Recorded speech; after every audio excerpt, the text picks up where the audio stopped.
Hello, hello. It's Tactics Tuesday. As always, I am Zaruk Windcaller, your guardian, your remembrancer, and your arbiter. Yeah, so for those who are in my Discord, I said earlier I wasn't going to stream because I had a really bad headache. But to quote the best character from the Hell's Reach series on YouTube, yeah, I had a headache, but then it went away. So here I am. So yeah, we are going to be continuing Tactics Tuesday today. I want to thank everyone who's here. I appreciate it. So yeah, let's not waste any more time. Let's get right to it. Let's see. If I remember correctly, we were just about to start D-Day.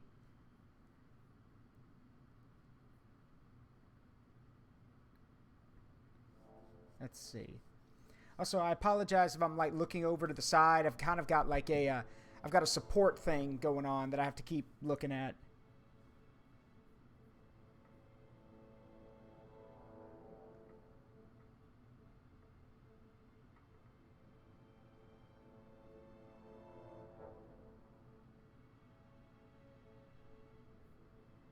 One second, sorry.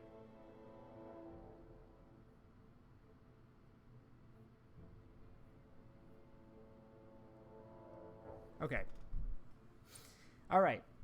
This is it. Allied armies are about to open the long-awaited Second Front. It is with the utmost importance that they secure Cherbourg as quickly as possible. Without a decent-sized port, it would be almost impossible to sustain the mass of troops that are ready to follow on the initial landings. With the cream of their forces in reserve behind the Atlantic Wall, the Germans are sure to react violently to this invasion.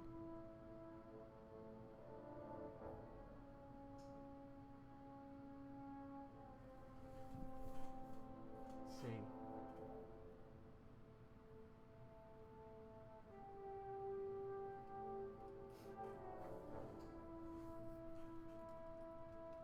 One sec.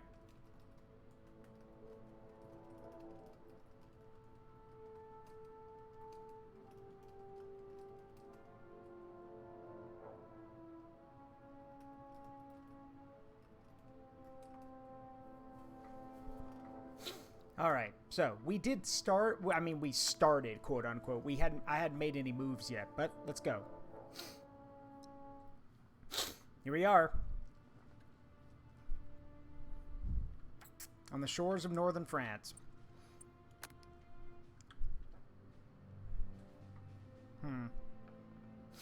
So, the objectives here are the same as they were during the actual invasion.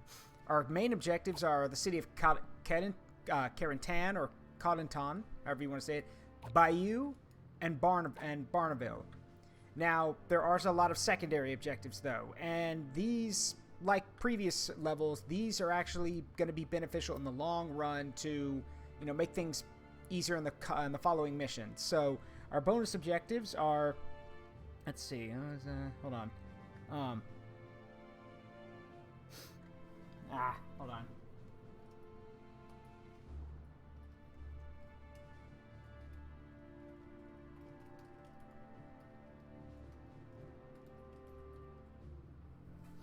All right. So, second objectives are St. Lo, which technically would not be taken during the opening movements of D-Day. St. Lo wasn't taken until July. With Operation Cobra, which happened a month later. There's also the city of Caen, which, to be fair, Caen was supposed to be taken on day one. It was a day one objective. Unfortunately, well, didn't work out that way. And finally, Pegasus Bridge, which was also a day one objective and was taken by the members of the British Airborne. So, if anything, we're kind of spitting, well, I wouldn't say we're spitting in the face, but we're kind of making fun, we're kind of like jockeying with history here, because technically, the closest we should get, like, if this was realistic, would be from, like, here, like, starting over here in this space over here, and then, like, dragging it all the way over to the bridge. That's as far as they got early on in the invasion. But, we're going to see if we can't do one better. So, we have a good number of troops up for us to make use of. And there is no prep here. We go right in. 1 second.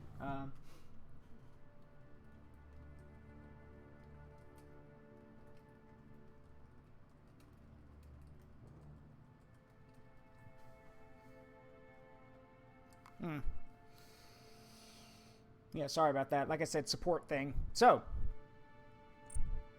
here's what we got. First off are the British 6th Airborne. These were the Red Devils. These would be the individuals who would take Pegasus Bridge. Next to them, the 101st Airborne. And of course, and next to them, the 82nd. The 101st and the 82nd would drop here, near Utah Beach, and would basically throw the entire area into confusion. So, we'll be making use of them. We also have, at the landing forces, we have the 3rd British Infantry Division, 3rd Canadian, and the 50th British Infantry Division, along with the 1st Infantry Division, the 29th, 1st U.S. Infantry Division, the Big Red One, the 29th U.S. Infantry Division, who are basically fresh out of training and have no experience, and then, of course, the 4th U.S. Infantry Division. So, with that in mind, we have quite the daunting task. We also have naval gun support, which is great. So, let's do this. First thing I'm going to do is I need to land on the beaches, because we need to establish a foothold. You'll also notice that the Rangers are here. The 2nd Ranger Battalion has already landed, but leaving them there alone is suicide. They need people there to back them up. So, let's see. Let's make some holes.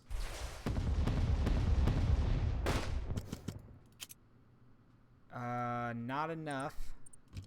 Let's keep trying.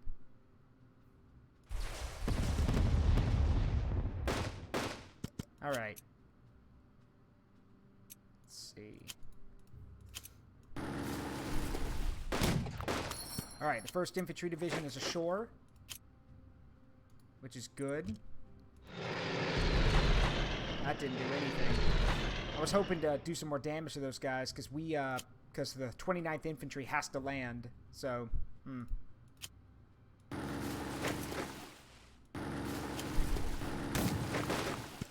Alright, we are ashore. Allied forces have hit the beach, but unfortunately we have not linked up yet. So, yeah, we need to get these guys out of there.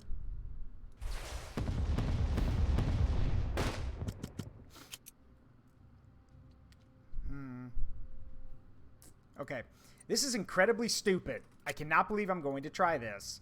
Like, I'm actually thinking I may have to drop the 101st Airborne right on top of these guys. That's not a good idea, because that's basically dropping airborne units right on top of a unit.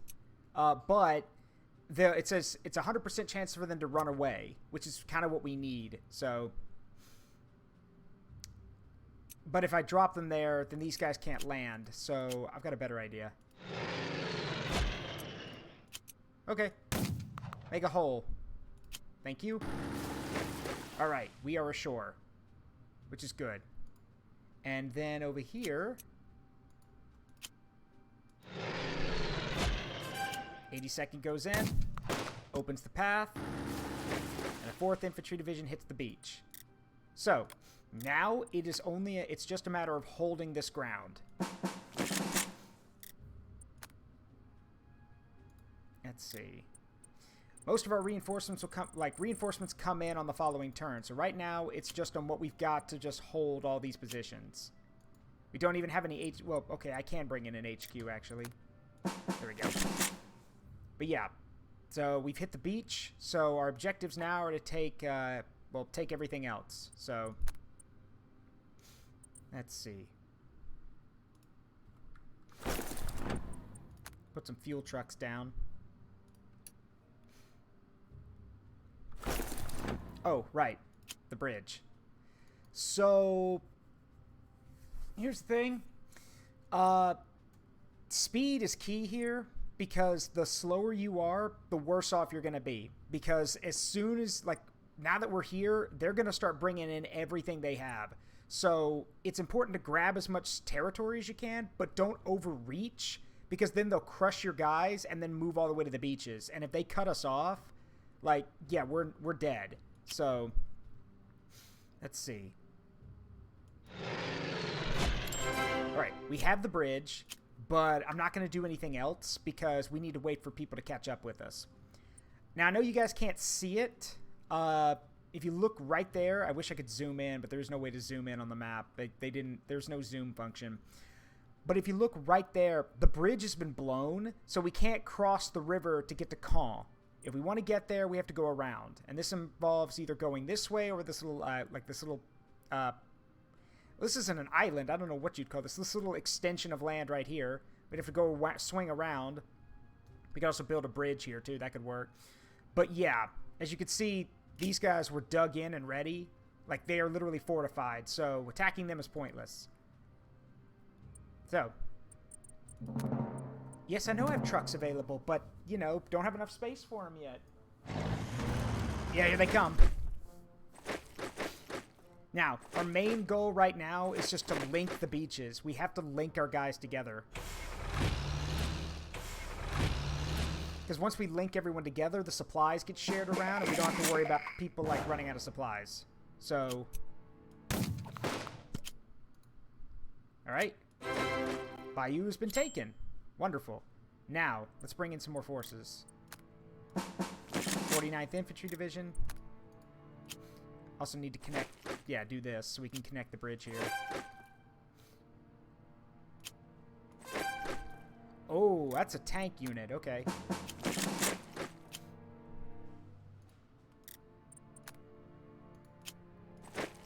We can bring some tanks in, though. Actually, it might be a good idea to push them off. Yeah, let's see if we can't move them out of the way. Off that airfield. It's mine now. Gimme. Thank you. Okay, they're dead. Good. And it's... Where is it? Okay, we don't have to hold it anymore. We've taken it so we can pull back. Alright. So the British beach is already linked together, which is good. But the American beach is going to be a bit more of a problem. Mainly because, well, as you can see, there's a lot of stuff in the way. Especially the 6th Fallschirmjäger. So, let's talk historical significance. These guys, the 6th Fallschirmjäger, if you've ever seen Band of Brothers, or as you'll see later in Brothers in Arms, the 6th Fallschirmjäger are no joke. They are an elite. Fallschirmjägers are the German paratroopers. These guys are scary, and they are one of the units that almost prevented the, they're the main unit that almost prevented Omaha and Utah beaches from linking up on a few days after D-Day. So, and it was the 101st Airborne who fought them. So, but these guys are not a joke, and shouldn't be taken very seriously.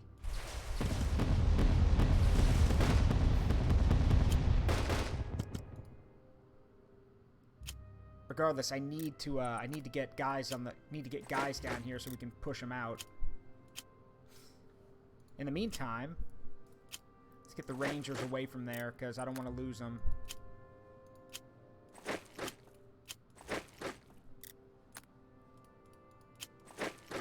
Alright. Got a tank unit.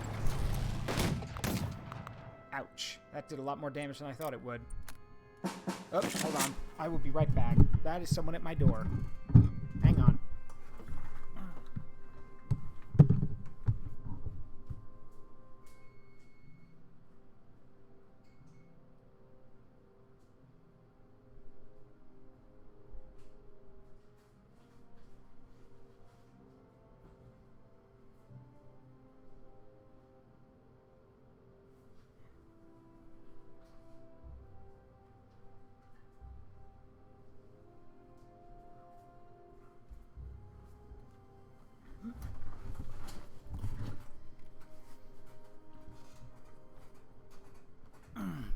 Sorry about that.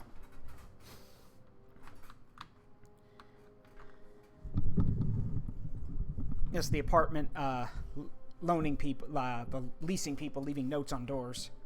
All right, I'm back though. So, we need to get these guys out of the way. All right, I got an idea.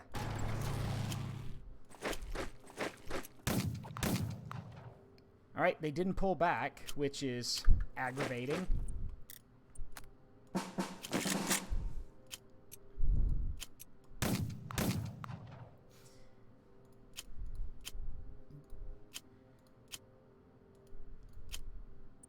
Maybe we can... That'll help. But yeah, until we, like, hold on. Yeah, technically we're supposed to take Carentan today, but as you can see, we are in no position to do that.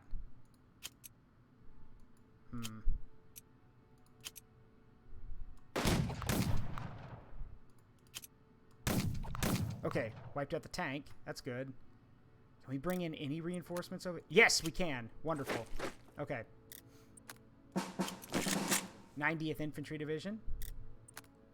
And if we can make some more space, which I don't think I can. Well, I can try, though. Whoop. Or you guys can just get off of the city and let me have it. Thanks. Alright. So. This is good. We now just have to, like, link these two areas. And we'll be fine. Easier said than done, of course, but hey, I'm working on it.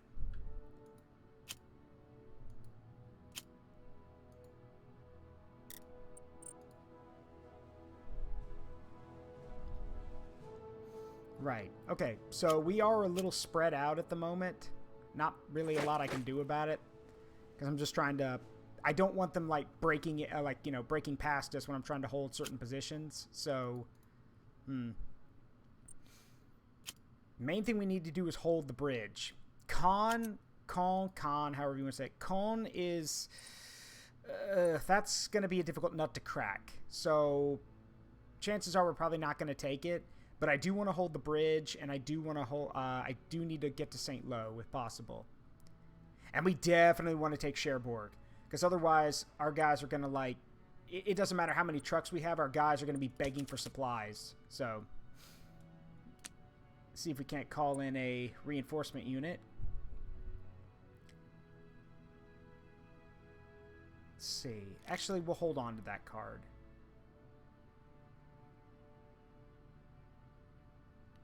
Let me see here. I have no idea what that acronym is. ZOKJ. Let's see. Alright, well, not much more I can do here.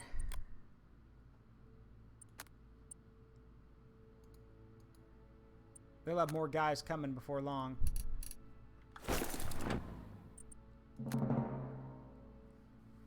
Alright.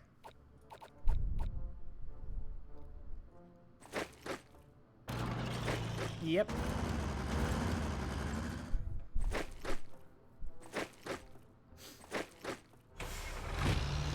Alright, they've pulled away and I can link the beaches now, which is good. So let's do that first. You can see all these basically diamonds. All these diamonds here are showing what units are nearby. So you can see they got a ton of guys all over the place. Alright, let's see if we can't.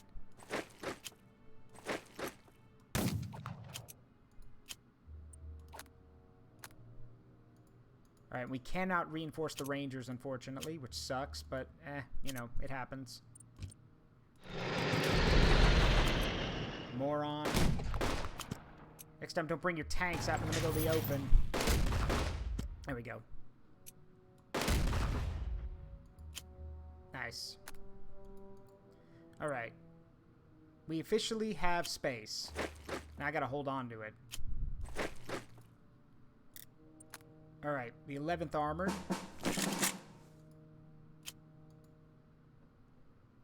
As you can see, we also have a bit of a tank problem down here.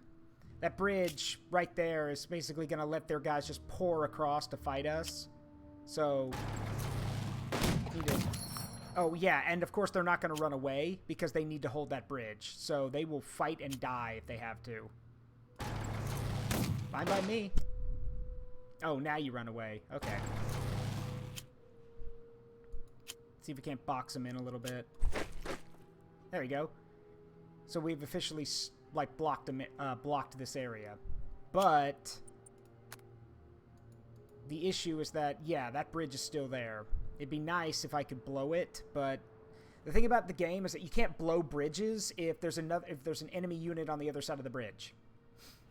So if there's someone else there, you can't blow it. So we need to drive that tank off and we can blow the bridge so they can't come rushing over here. Let's see. Need to move some of my forces down here.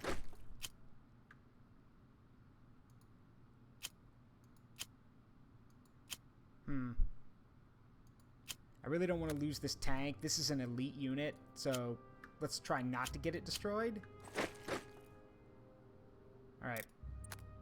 79th Infantry Division, ready for action.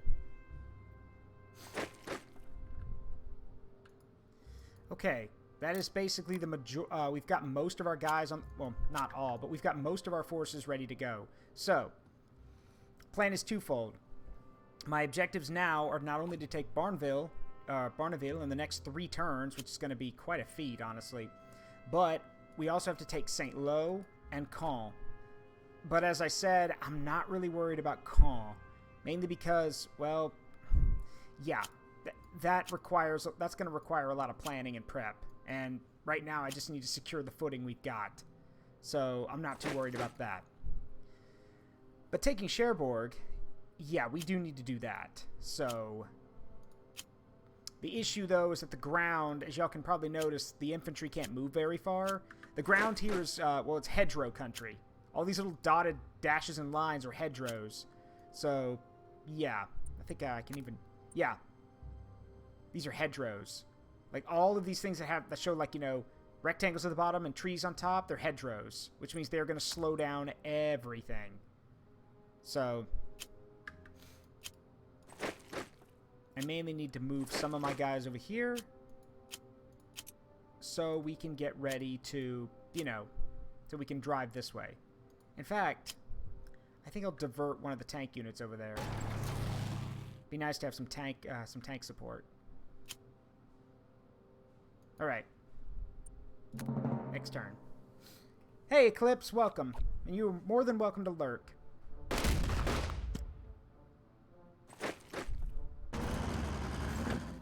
Alright, they just beat down one of my units, but they didn't make use of the opening, which kind of confusing, but okay. Weird flex, but okay. Alright.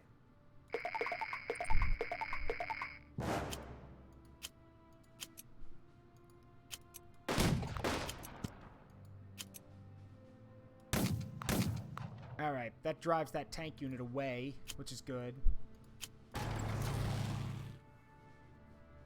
Okay, maybe now we can... Yep, there we go.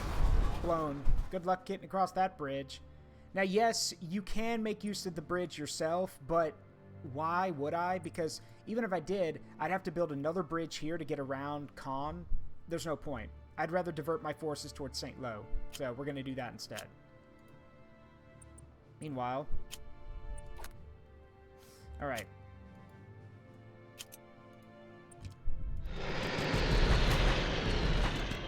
Alright, let's make some holes. Nice. Well done. Almost there. Yep, got some guys dug in and waiting. Now, Cherbourg does have a supply line on it. Has a supply port, so yeah. Good luck trying to, you know, starve them out, but we won't have to.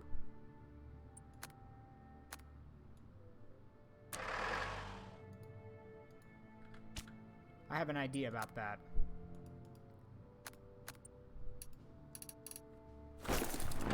Okay.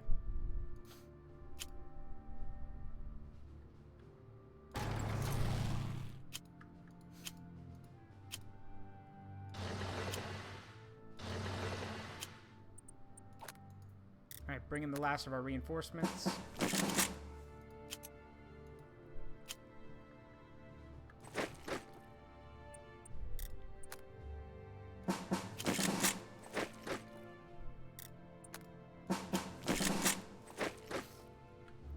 Alright, so I've got some forces heading this way to take Cherbourg. We'll then sweep around and make our way down. Meanwhile, the main fight is going to be here in the middle, as always. If I'm about to tell y'all something, if you have cats, there's no escaping from rent. Hey, I've got a dog. I know what you mean. We've never had cats in my family because my mom's allergic, so. But yeah, I know what you mean. Trust me. Alright, so...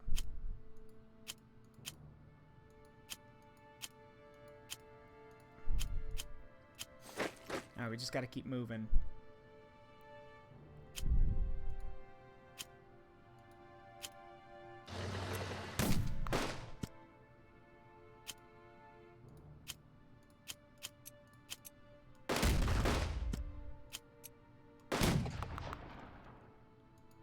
Oh no, you're not getting away.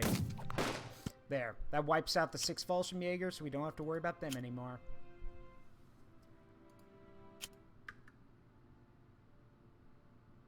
I think...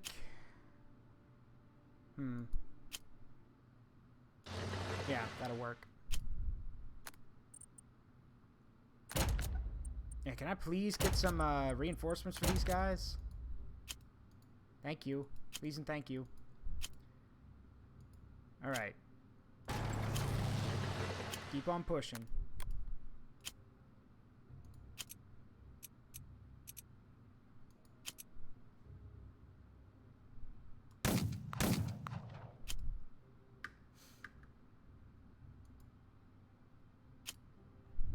Alright. That might help a little bit. Okay. So, once again... it's everything I can do, so... hold on, though. Oh, well... don't really need a scout plane. Everything's already lit up for us. Okay.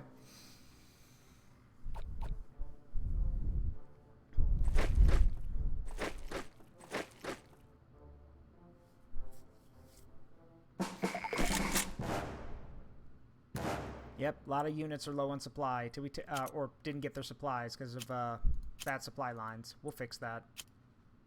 Hopefully.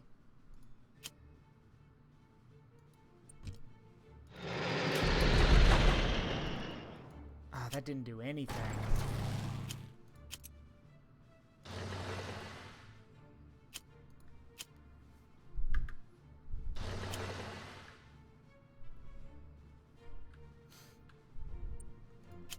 #101st has Rangers with them, though, so they could probably break those defenses.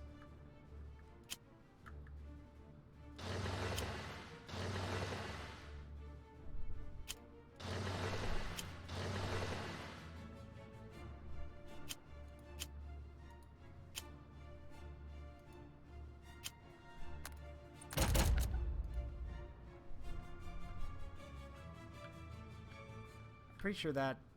yep, that's basic. Well, almost. I was about to say it's almost cut this entire area off of supply, but no, they've got other openings, so.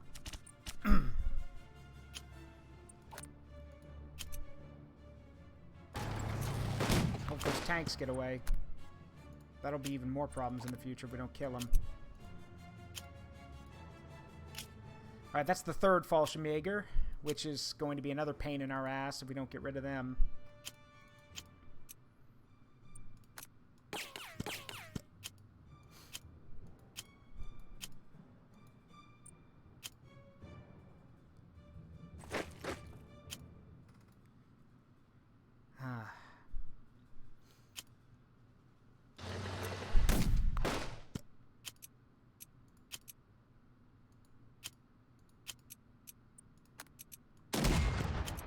Yeah, that didn't do much. Better than nothing, though, I guess.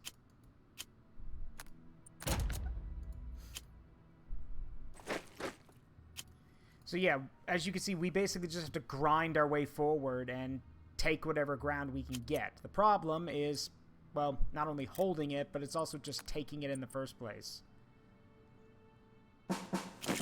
Alright, got another unit. I mean, it's great to have units, but if they're all jammed up somewhere and they can't move, fat lot of good it does me.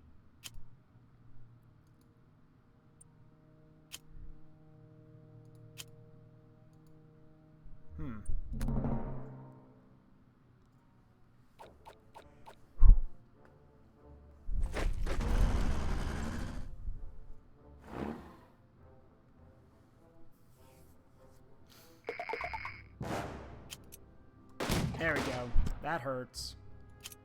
Didn't drive him out, but it hurt him.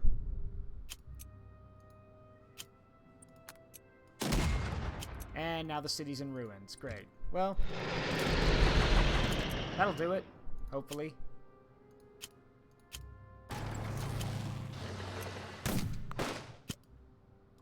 Got it.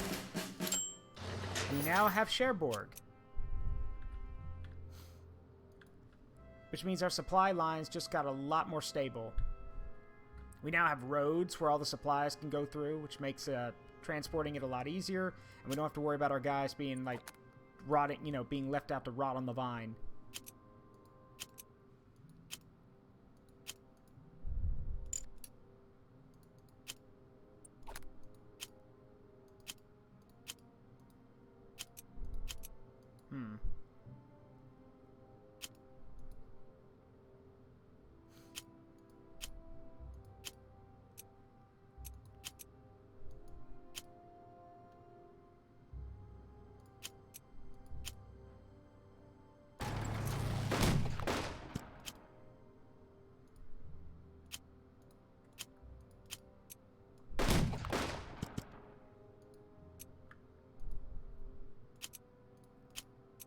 Let's see. Alright, well, we did some damage, but now we've basically got this parachute unit, this Fallschirmjäger unit that's going to block everything and hold us up.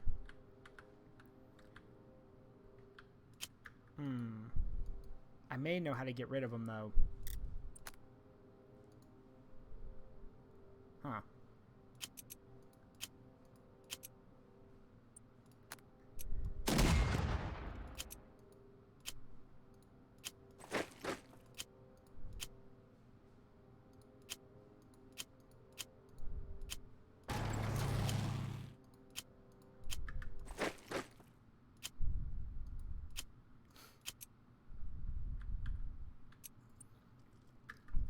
Okay, so here's the deal. One of the best ways to defeat an enemy unit that's slowing you down is to literally just deplete of its, take away its supplies. As I've been checking, as y'all like see me like press buttons like this and like look at the fuel lines and everything, the unit in St. Lo is getting its supplies from right here. If we grab this road spot right here, they run out of supplies. So now, I mean, that's a bit tough to do, considering we have to, like, swing down here, but we can do it. It's probably also supplying this unit, too, so... Alright. And technically, we should have taken Barnville by now, but, like, again, I was more focused on getting the supplies than anything.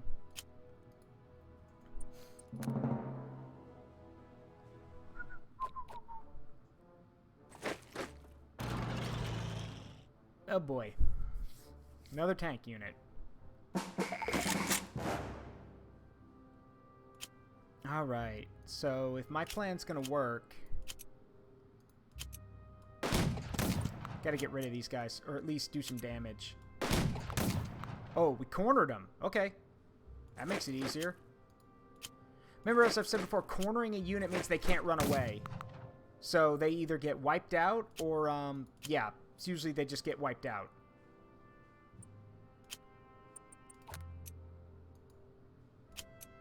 Alright, so...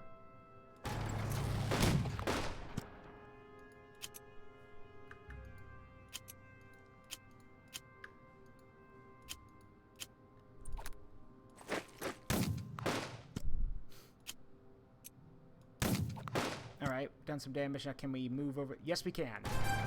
Got it. And now, because we've done that... Huh. Well, I was expecting these guys to be cut off from supply. I guess not. But we did grab an extra supply point, which is good for us.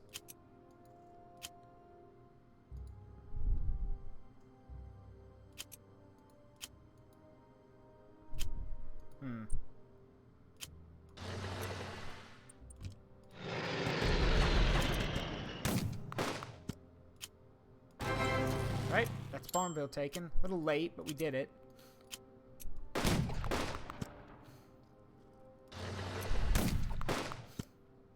And that takes care of the last resistance around Cherbourg.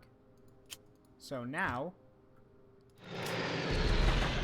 Wow, we didn't hit anything on that one, huh? Well, regardless, now we can start diverting our guys this way.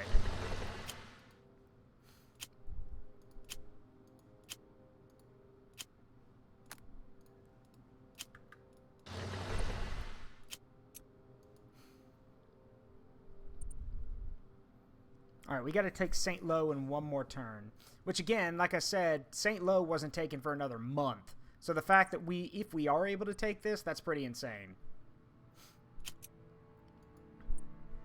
Alright. Before I forget. Alright. Yep. Oh, wait, I have more people? Okay. Alright. 53rd Infantry.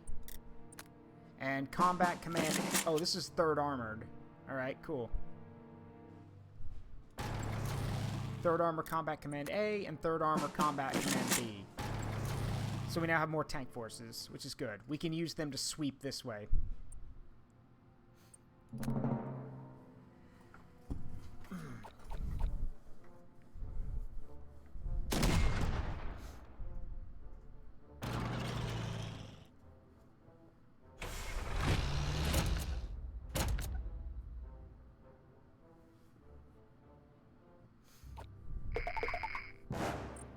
Alright. Let me think about what I can do here.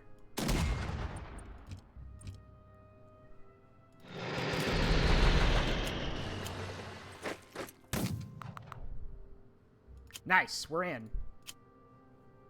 Can I get, I prefer if the 101st got in there, but...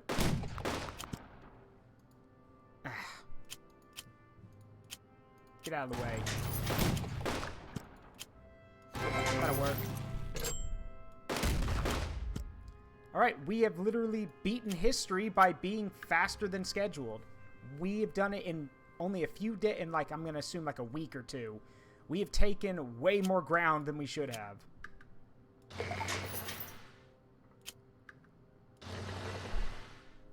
Hold on.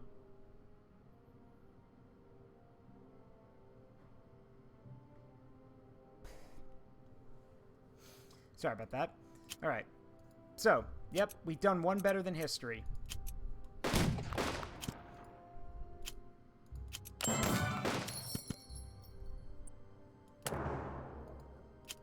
And now, with that taken ahead of schedule...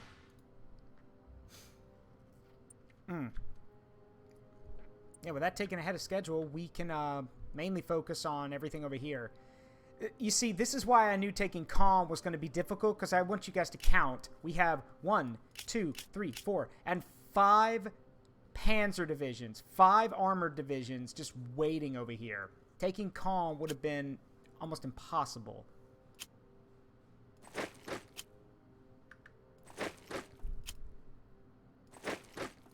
So, I know we didn't take it, but that's alright.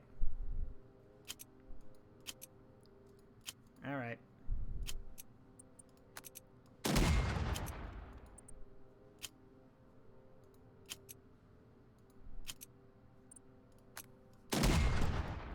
I need you guys to move, please.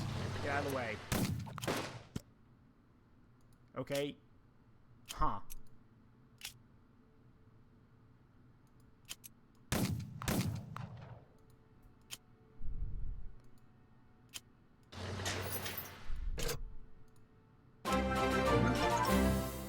Hey, Lord Dragon! Thanks for the raid, buddy. I appreciate it. Wow, I really appreciate it. Do you know the lore? I know the lore. I've met the Lord Dragon. I've entered into the lore cave, and I experienced the game of life with the Lord Dragon, which he was victorious in. But again, he's a dragon. I'm a magical imp. Of course, he has a better understanding of life. But yeah, welcome Raiders. I am Zaruk Windcaller, the Guardian, Remembrancer, and Arbiter of the Forest of Memories. Today is Tactics Tuesday. So we are playing Unity of Command, which is a World War II strategy game, and we are actually leading the D-Day invasion right now. Let's see. So yeah, Laura, I appreciate it. Let's see, I hope I can remember how. Hey, Red Mage Draken, thank you for the follow. Welcome to the Forest of Memories. I'm hoping I can remember how to do this.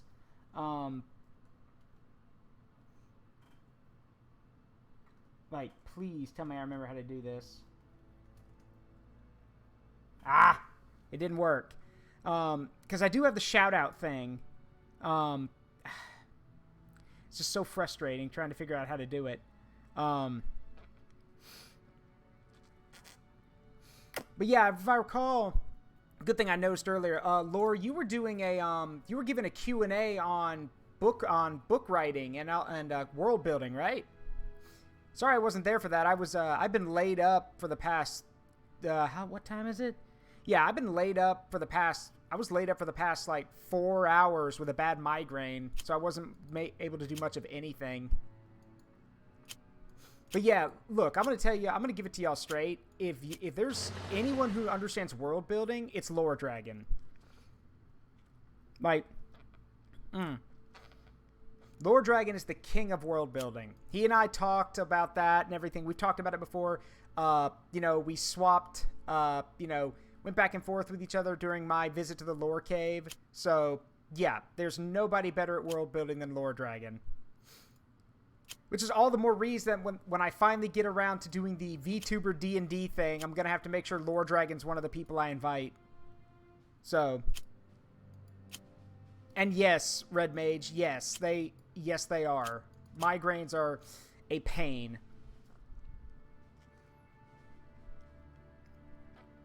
Thankfully.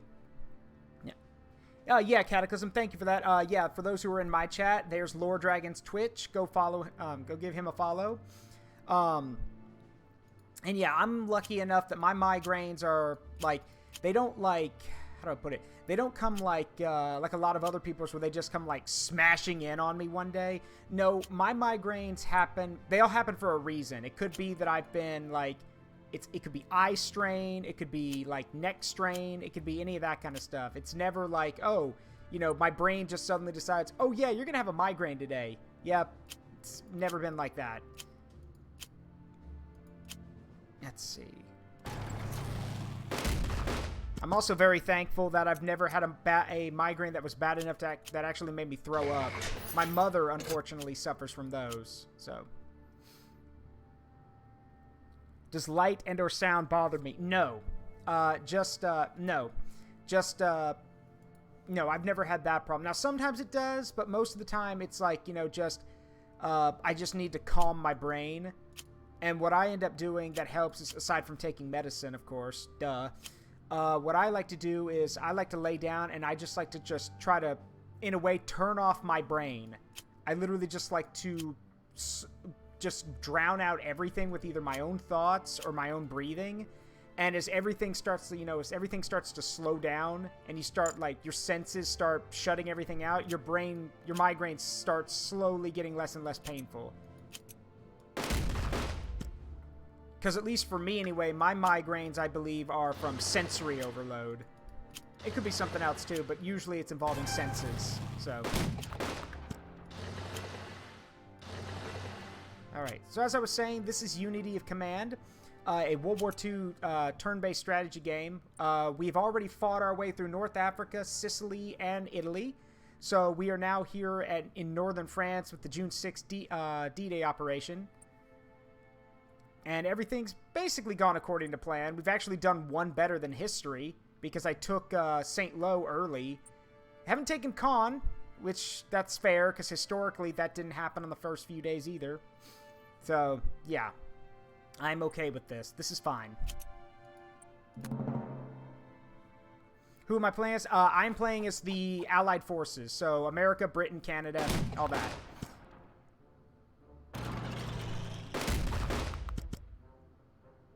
Okay. Soka. Okay.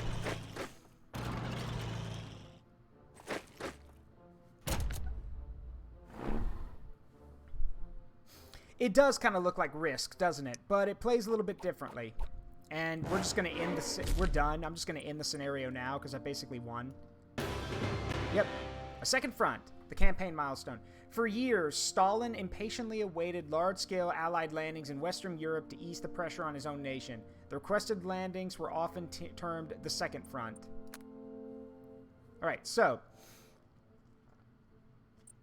I can show y'all.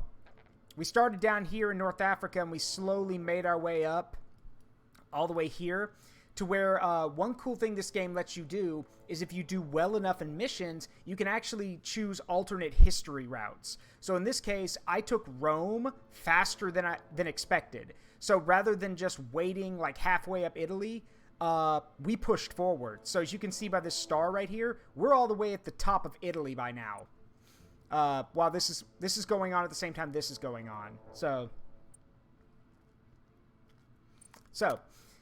the other thing this game does is that it tells you, it's like, hey, here are your bonus objectives. Taking these objectives will improve your starting situation in future scenarios. So in the Battle of the Bocage mission, which happens basically a month after D-Day, because we took St. Lo and Pegasus Bridge, the map will be changed. All right, Battle of the Bocage, July 3rd, 1944. So it's been a month, like I said. The Allied invasion of mainland Europe was preceded by months of meticulous planning, but no plan survives first contact with the enemy. Overlooked was the Bocage, narrow country lanes bordered with mazes of thick and deep-rooted hedgerows. This terrain makes for a defender's paradise and an attacker's nightmare. Even so, German divisions are slowly being bled dry, while more and more fresh Allied units join the fight. So our bonus objective is Breakout. So there's probably going to be a breakout point.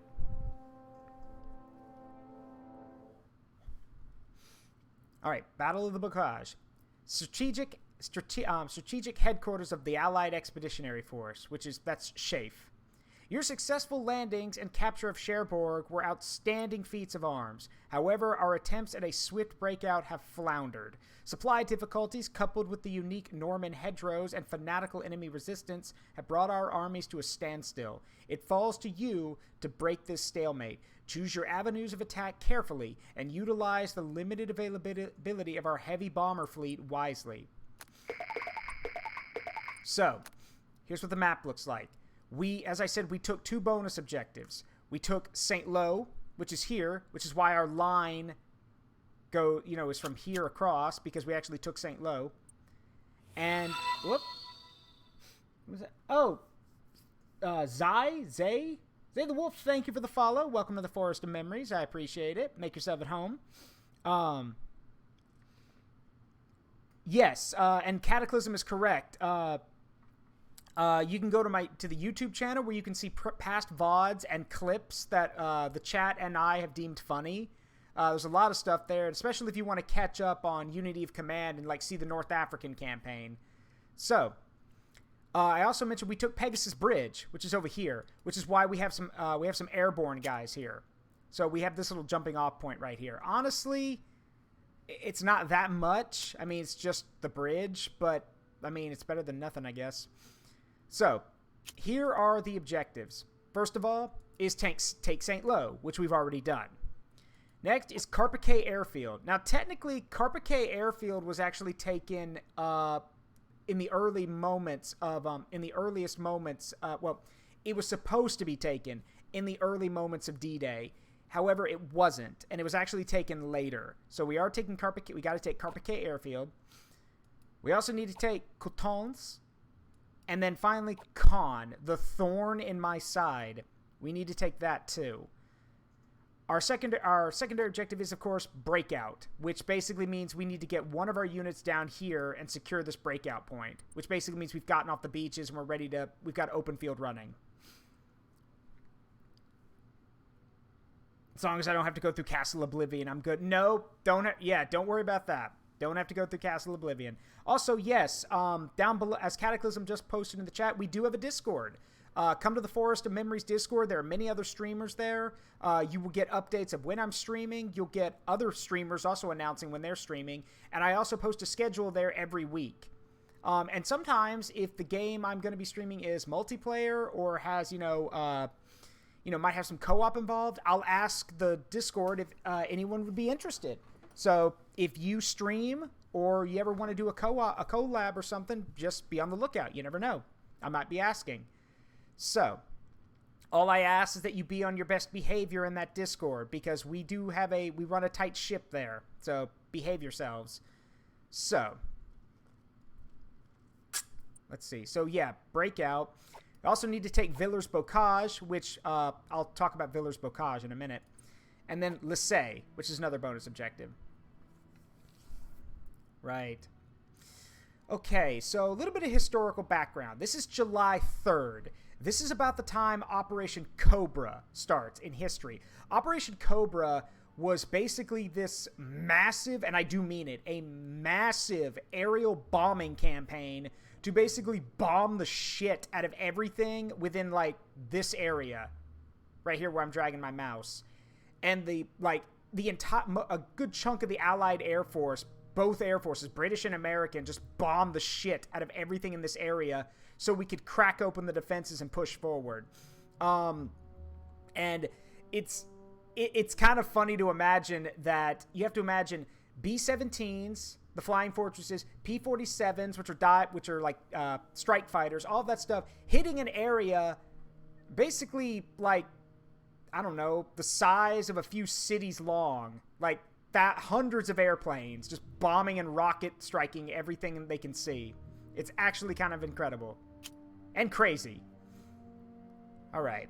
So yeah, those were our objectives. Now, my plan is the American forces that I have, the American forces will push south and get to the breakout point, because historically that's what happened. Historically, the British forces were stuck on the push to Caen and weren't able to take it till later. So we are not going, like, they have a lot of good units over here, but honestly, I'm going to be using them just to grab land and then grind their way forward. The American forces are actually going to be doing a lot more maneuvering. So, of course, we do have some problems to watch out for. Firstly, the 2nd Fallschirmjäger. That is an elite unit, which, for those who are new here, how units work is that as they fight, they get experience. And they can go from normal units to veteran units and to elite units. Veteran and elite units will obviously fight better. This is an elite paratrooper unit. This is the 2nd Fallschirmjäger. They're no joke.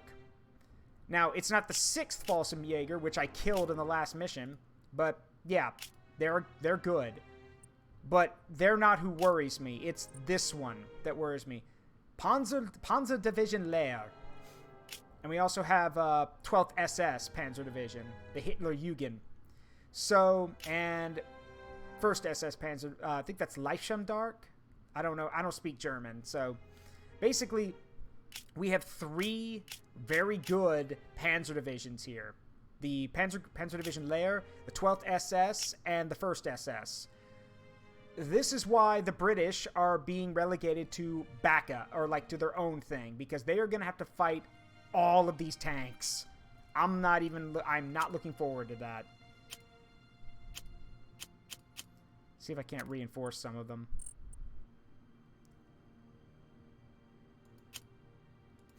That's another thing the game lets you do, is that you are responsible for maintaining your troops. So making sure their numbers are kept up, making sure you got replacements for them, that kind of stuff.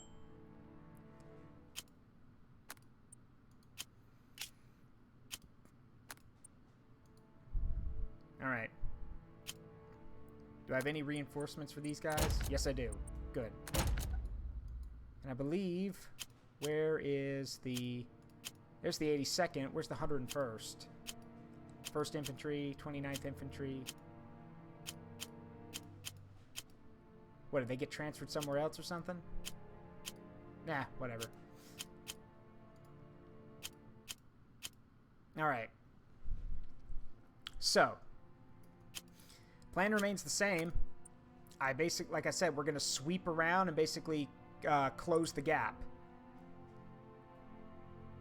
I have to get through the defenses first, though. Now,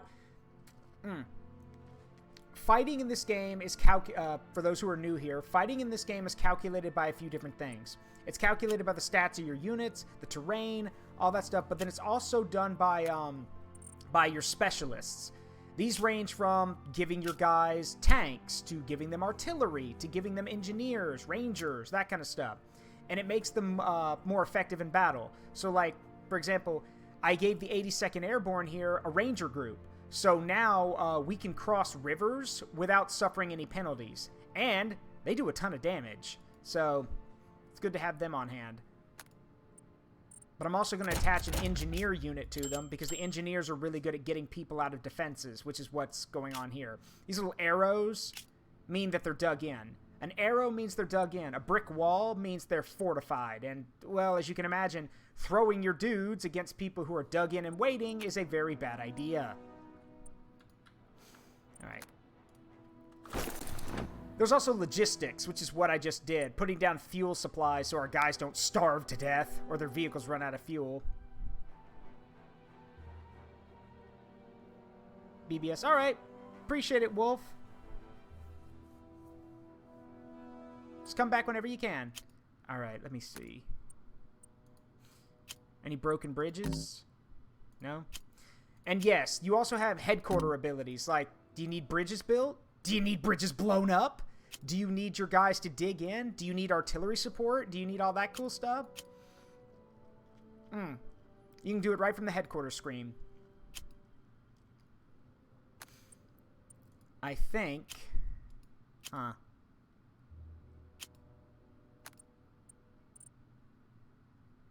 That'll come in handy. Yeah. I think we basically got all that we can do here. We're just gonna have to make do.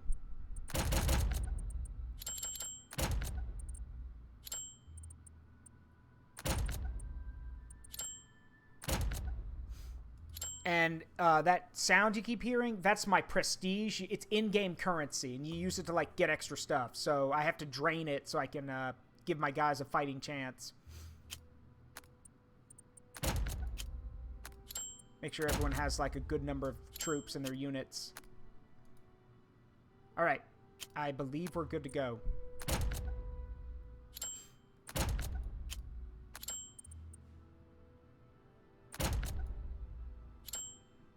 Yeah, we're good. Okay. Let's get started. Yeah, Red Mage, there's a lot of it. But again, as that old quote goes, I love it when a plan comes together. It is always very rewarding to see your plans go perfectly. They don't always go perfectly, but when they do, they do. And it's really nice. Alright. So... the main thing I want to do is we need to, like, we can't wipe out this whole line of tanks, but we can get rid of these two. Like, I want to get rid of these two because, well, they're the most important ones to get rid of. Mainly because I don't want them just running across this bridge. So, do I have anything that can do? Aha! Okay. Move them out of the way.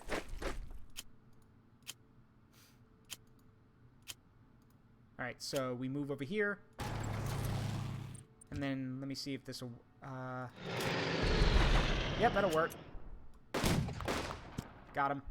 So that unit pulls back because it's damaged. And now we pull in. Here we go. And we just damaged that unit, so can we kill it?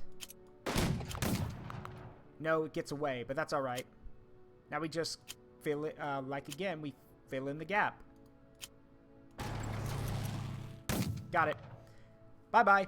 So that unit is now dead, and we've secured one of the objectives. However, that doesn't mean you just, these guys are going to run away. They're going to counterattack. And what's a bigger problem is that this unit is still here, and I don't really have anything that can, like, successfully hurt them. I can slow them down, but I can't really, like, what you just saw earlier where I did all that damage and didn't take any in return. I can't do that with these guys. They're dug in. So I literally have to either, like, drag them out of their holes, which is very dangerous and very hard to do, or I have to start using my special abilities. So what you just saw a minute ago was I dropped artillery on them, which removed some of their defenses. But that's really all I can do right now. Because using an artillery strike requires your guys to, like, well, set up their artillery. So they have to, like, be in a place and then dig, you know, set everything up and then they can fire. They can't move and shoot. Unless you have mobile artillery, which I don't. So, let's see.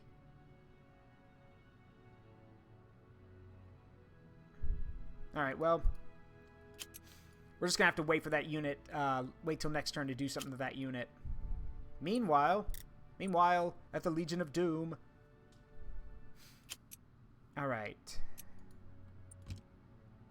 Watch this. Okay.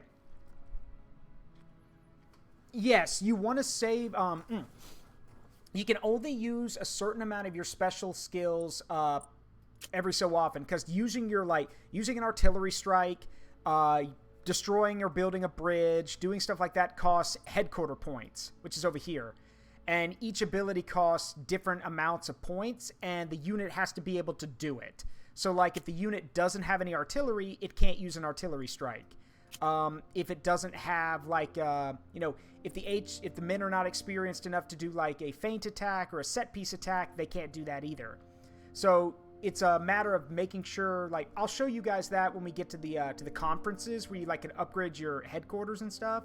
But the main idea is that when you give units to your men, you need to make sure that they work in tandem with each other. So, like, for example, this tank unit here, it has artillery, but it's a towed artillery piece. It's a mobile artillery. It's an M7 Priest. So what that means is that this tank unit can move and then use an artillery strike because the artillery is mobile. And that makes sense for a tank because the tank unit is going to be constantly moving. Again, this is a very tactical and strategic game because you have to realize if you've got a tank that can move really far and put up a good fight, why would you want it to, like, get bogged down grinding its way through people? That's not what it's for. It's meant to, like, push ahead. So, and there is one very cool thing I can do too. So, hold on a sec. Firstly, we only get one of those, so I had to make it work. That was using a Naval Bombardment, so we now have an opening here. So we can get in. But this is another one of my favorite abilities. Problem is, it's not very effective, because it's literally a saturation strike. Basically, like, we call in a ton of bombers to just bomb everything within a general area. No, most of the time the bombs go wide, and they don't do a lot of damage, but it is useful for hitting a bunch of units at once. So, yeah, as you can see, it only hit one unit. But that's okay, because that was a unit I definitely needed to hit. So, bye-bye. So they run for it. Actually, no, I killed them. They didn't run. I killed them. So now we can just... Whoop. Oh, and look at that! I got another one. So, these are cards. These are cards. Cards basically give you either have, like, really cool things you can trigger in a battle, or they can give you extra abilities to use, like, air attacks, or the bombing run that I just got. This one... Yeah, watch this. Clicks, yeah, watch this. Clicks button. Bomber force comes in and bombs everything. Oh, right. Oh, that's what you meant by that. Okay, fine. All right, so Cataclysm has just demonstrated to everyone who's new here one of my point redeems, which is cast enlarge and reduce. If you want to know where Lore Dragon got the idea, this is where he got it from. Essentially, you can choose to make my model, and if other people are here, make their models bigger or smaller. And here's how this works. If someone gets so big that they cover the screen, or so small that they're shrunk out of existence, I gift a sub. And to make it easier, the sub goes to the person who actually made them too small or too big, rather than doing it randomly. So that way everyone gets involved. Just so you know, however, like, there we go. Just so you know, like, again, this is to y'all's detriment. Like, if I get too big to cover the screen, y'all are looking at me and not the game. So, yeah. Anyway, let us get back to the game, shall we? So, this card. This is an amphibious force card, which means when I play it, I can do this. We now have an elite amphibious unit that just arrived on the battlefield. And we can now deploy them anywhere. And again, if they survive, I can use that card again in the next mission, which is really cool. Anyway, we need to make some need to start making some progress over here. Now,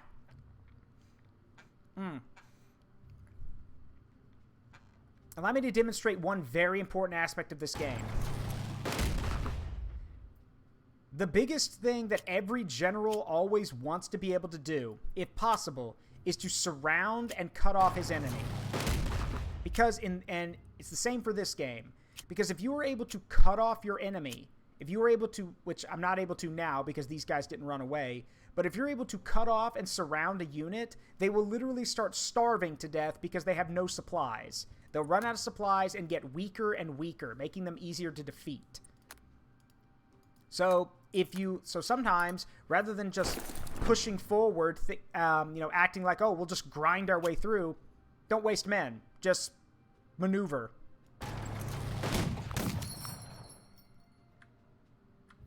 It's always better to use maneuvering. Always better to move. Always better to use movement to win rather than wasting men. Attrition,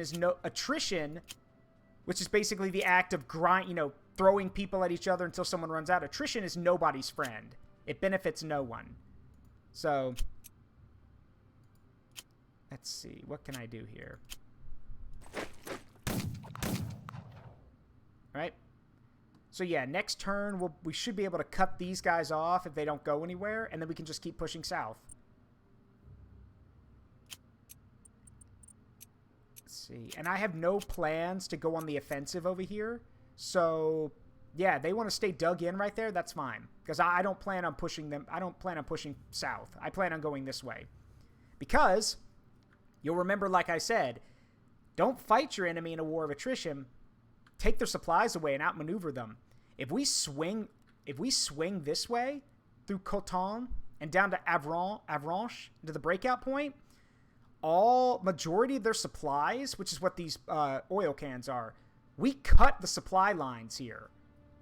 We can literally just swing this way and cut, like, from top to right and cut off all of these guys. Now, granted, they will try to they'll try to counterattack, but at least we can, do some damage that way.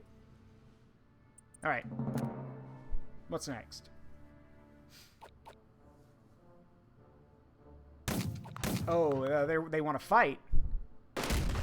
All right, let's fight. Okay, yeah, they really want to fight. All right, well, I'll have to take that back. Ah.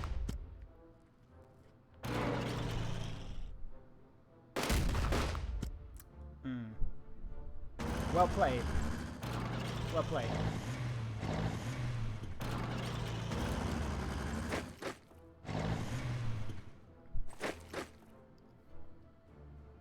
One thing I can tell everyone about any strategy game, you can come up with the best plan in the world, but sometimes it doesn't matter.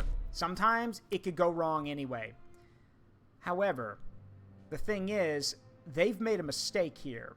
They're moving more and more of their guys over to this direction, which means if we break through in the middle or break through on the left, we can just swing around and bottle them all up. But I need to take back St. Lo first. So...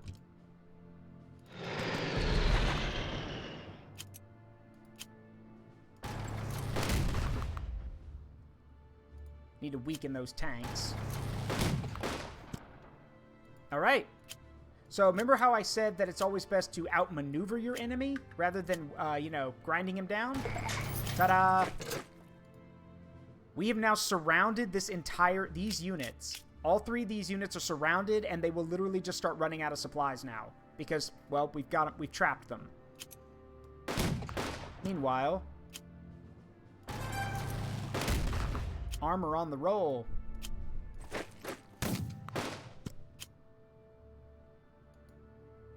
I need to stop that tank unit, though.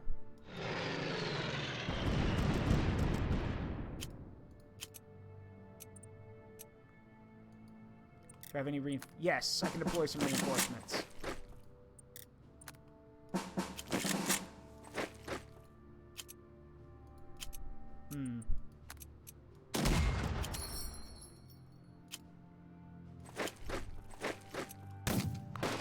Out of my city.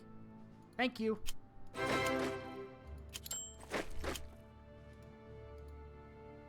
Okay, so I had to maneuver some guys around, but we've basically taken back the city, which is very important. It's important we hold on to it.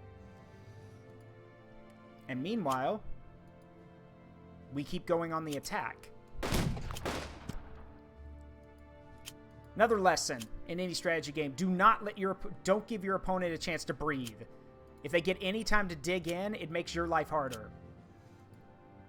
Kick them while they're down.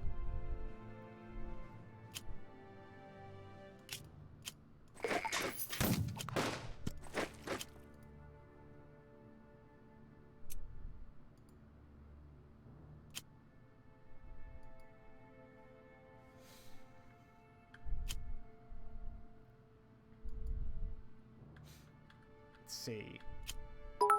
Oop. Hey, Carson, what's up? And hello, Fountain Stranger. Thank you for the bitty bites.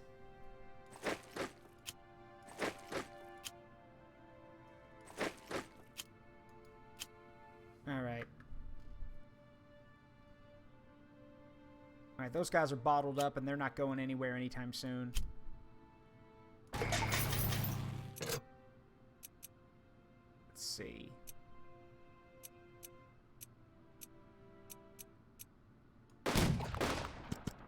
There we go. That's one wiped out unit. But now my tanks need to pull back and rest because that they're damaged, so they need time to recoup. All right.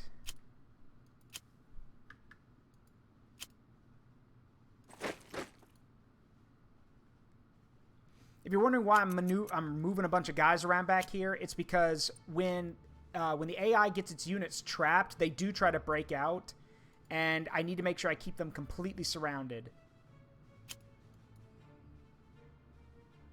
Alright. Alright, what can we do over here? In the British sector.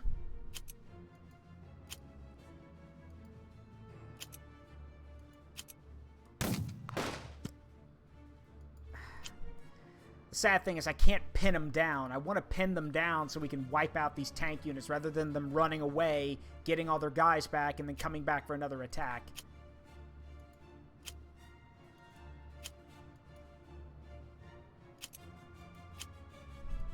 Huh.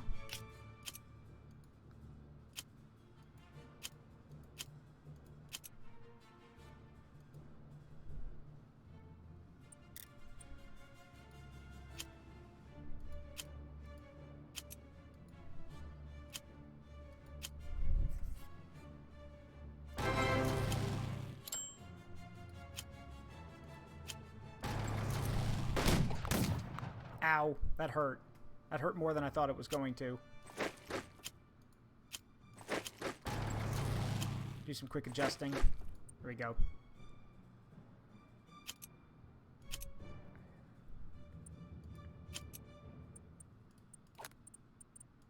Artillery. Hey, that actually did something.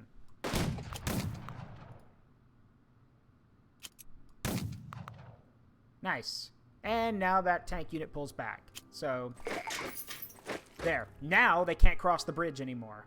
So, we have basically reasserted control of this bank, but the situation is unchanged.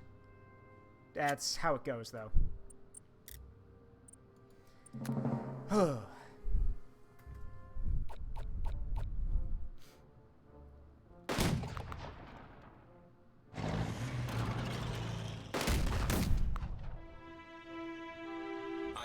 Calls for a little history lesson.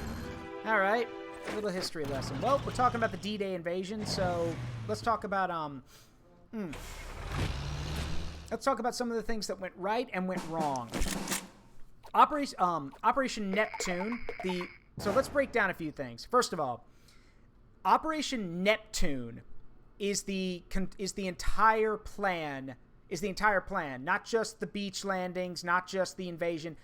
It's not Operation Overlord. Overlord is the beach landings, but the entire plan itself, the beach landings, the supplies, everything, that is called Operation Neptune. Remember that. Second, the main goal of Operation Neptune was to land an allied expeditionary army or force in northern France, liberate France, and drive the Germans back into Germany, opening a second front which would divide German forces between the Soviets to the east and the Allied powers to the west. So the early objectives on D-Day were pretty simple. The main goal was the biggest and most important goal was the taking of the city Caen. Caen. It's C-H, like you pronounce it C-A-H-N, Caen. Or can. It's con. Like con, however you want to say it. Con. Like a fox in Japan. Anyway, the problem was that Caen was a day one objective. It was not taken on day one. In fact, it took a month or two to take Caen, mainly because Caen is where the Germans were able to put up the biggest resistance. In other parts of the area, from all the other beaches, German resistance was kind of scattered and spread all over the place. But at Caen, the Germans were actually able to formulate a defense and even counterattack. Heck, one grenadier regiment almost got to the beaches. Almost got, really close. Got really close to getting to the beaches. They even said if they gotten some... a lot of historians say had they had enough support, they could have pushed all the way to the beaches and wiped out one of the British landing sites. But it didn't happen. Mainly because for two reasons. So let's talk about the two leaders for the German defense during D-Day. That would be Field Marshal Erwin Rommel, who everyone's probably heard of in some extent. The Desert Fox. Everyone's probably heard of Rommel. And Field Marshal Gert von Rundstedt.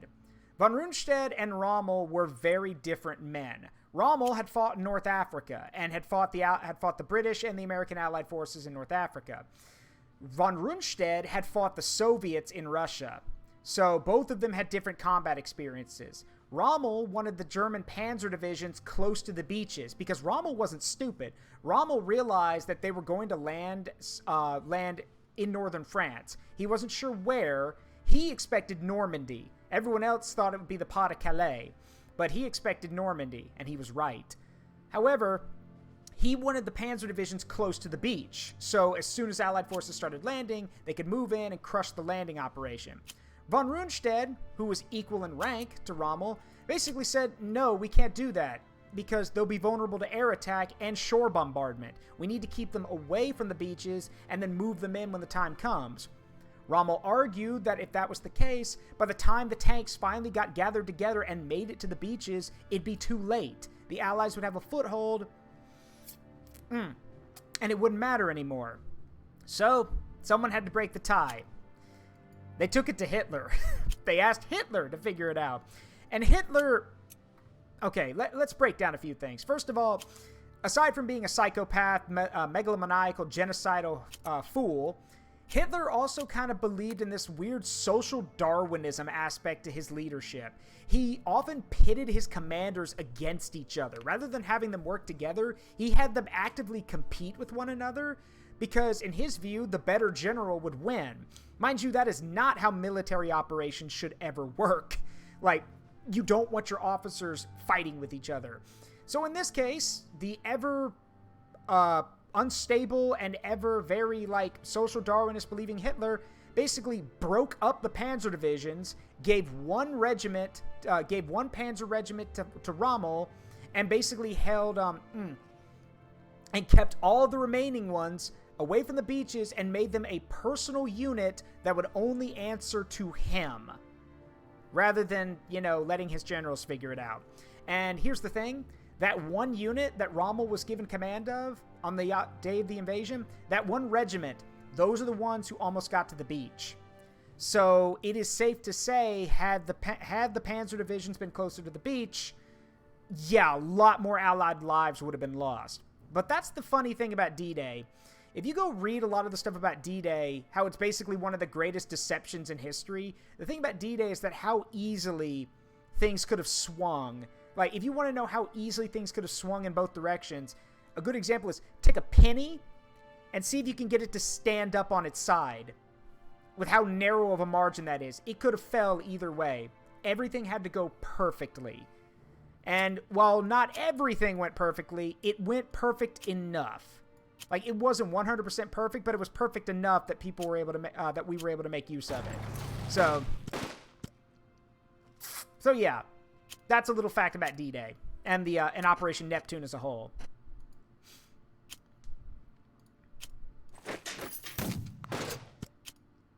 Though, you know what? I'll give you a bonus fact. I feel like shitposting about our British allies a little bit. Okay, let's talk about the man responsible for leading the British 2nd and Canadian 1st Army. So, you'll recall that I said Caen was a day one objective. And yet it took a month, maybe 2, to take. Why? Why is that? Well, aside from the German resistance, which cannot be overstated, the German resistance was fierce around Caen. It doesn't help when your leading general... Well, I'm glad you guys liked it, but I'm not done yet. I'm not done yet! It doesn't help when your commanding officer is a pompous blowhard who literally thinks himself, like, let me put it this way.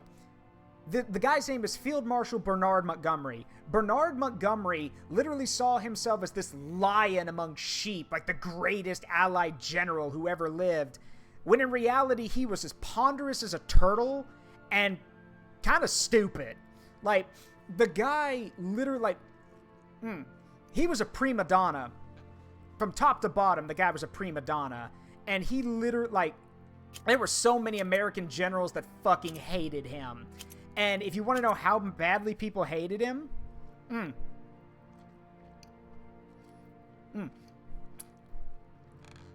yeah, sorry, Carson. That's what that redeem does. But I'll give you guys a little tip. I'll leave you with this. If you guys want to know how badly people hated Bernard Montgomery, remember, he's a field marshal of Britain.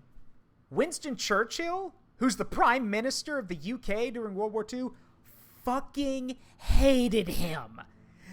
Like, literally, Churchill hated Montgomery. Churchill literally came to Eisenhower, not president yet, but General Eisenhower, who is supreme Allied commander, and told him point blank, if he screws up, fire him. I don't care what he does. I don't care how bad it is. If he screws up, fire him. He grinds my gears, and I know he pisses off everyone else. Fire him. And to Eisenhower's credit, he never did. Because, see, here's the thing. And this is why I think Eisenhower is such a really cool leader. Eisenhower realized something that nobody else seemed to recognize. I'm sure they did, but they never paid attention to it. The common soldiers and the people of Britain loved Montgomery. And yes, it was totally within Eisenhower's right to fire him at any time. But Eisenhower realized that had he fired Montgomery, it would have turned the British public and the British soldiers against the United States and possibly even against the alliance itself. Because, it was that tenuous of a relationship. So for him to put up with it, it's one of those things where I just imagine he's like, I can't do it. I hate him. Everyone hates him. But we need to make this work for the alliance. Gotta make it work for the alliance. So, yep. Yes, Carson, like I just said, even Eisenhower hated him, but he put up with him. And to be fair, the thing is, had Monty just kept his mouth shut after the end of the war, I mean, he was still popular, but had he kept his mouth shut, he probably would have been a lot more popular. But as time went on and we got into the 50s and 60s, sorry, that's Montgomery, by the way, Monty didn't keep his mouth shut. Because during the time when Eisenhower was president, Montgomery went around basically saying, oh, you know, had I been Supreme Allied Commander back during World War II, I would have won the war way before, you know, I would have won it by, you know, by 1944, you know, but Eisenhower was doing it, so it took us a whole other year. This is when Eisenhower is president, mind you. So he's literally shit-talking the U.S. president.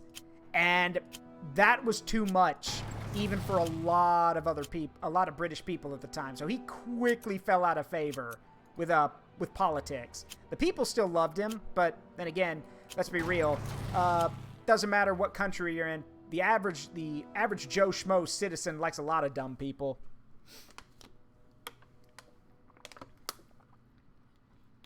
Yeah, reminds me of my wife and me. I love him. I can't kill him. I love him. Yeah. That was basically it. I hate it. I need him. I hate him, but I need him. Yeah. That basically summarizes Montgomery pretty well. Everyone else's reaction. I need him. I hate him, but I need him.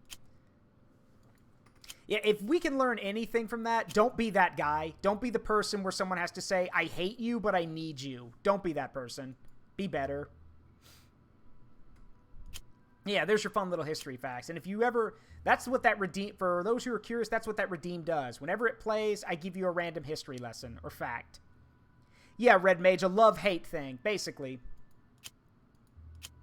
I mean, I know some people who would say, oh, he tolerated him. No, there was veiled hatred there. Like, it was pure on, I literally hate you. But I can't get rid of you, so... To be fair, though, and Carson, your wife can probably verify this too and back me up on it. Here's the thing. After Operation Market Garden, which we may get to tonight, I don't know, but after Market Garden, Montgomery lost a lot of standing among Allied officers. He fucked up, and Eisenhower basically told him, you fucked up, and you're never going to have as much responsibility as I just gave you. So you screwed up, now you pay for it. And, I mean, it didn't get rid of his bluster, but it certainly shut him up for a bit. For a while. That's a problem with prima donnas. You can never keep them down for very long. They'll always find a way to get back up.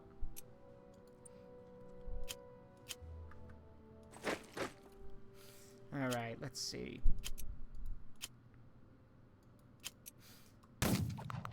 Alright, we've cornered that unit. Now, as I explained earlier, before, it may have been before the raid got here or not, when you corner a unit, it means they cannot retreat. A cornered unit loses all of their morale, all of their units basically become shaken, and they are really easy to wipe out. So, boop, they're gone. Which means we can now just fill that gap. Yeah, he did. He literally just liked to blow his own horn so much that he might as well be a one-man marching band. Or a one-man brass section. Let's call that a one-man brass section. With how much he blew his own horn. I still think the funniest thing about him, though, is like, again, someone will have to fact check me on this. I don't know if it's a true fact. I just remember reading it somewhere. Guy became a communist later on. Like, seriously, despite the fact that the world was in the middle of the Cold War with the Soviets, Montgomery went on to be a communist, which is, like...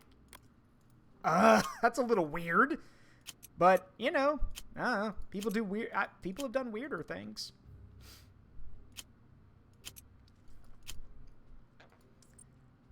Some people like, and this has nothing to do with Montgomery. This is just in general. Some people literally just can't be humble because they either love the sound of their own voice or they are so like.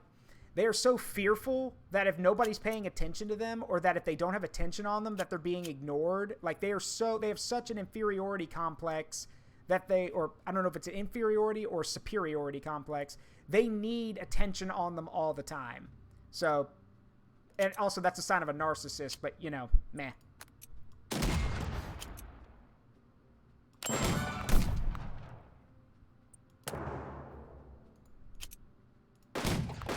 All right, we have now, there we go. Now we can divert some of our guys away from that hole. We basically stopped them here. Nowhere to go. Nowhere to run. All right. Next. Sounds like a Cheeto we had in a high office. Yeah. Well, not let's keep politics out of it. That's one of my rules here. No politics. But yeah, because everyone's very divided about said president. But yes, you could say that about any politician, really, not just the last guy. A lot of politicians are narcissists because they love hearing the sound of their own voice and they think that they're God's gift to the world. Look, I've said it before in my streams, I'll say it again. Nobody owes you anything, and in the grand scheme of things, you don't mean anything. Like, make your life meaningful to the people who care. If people don't care, their opinions don't matter, and you shouldn't be trying to impress them.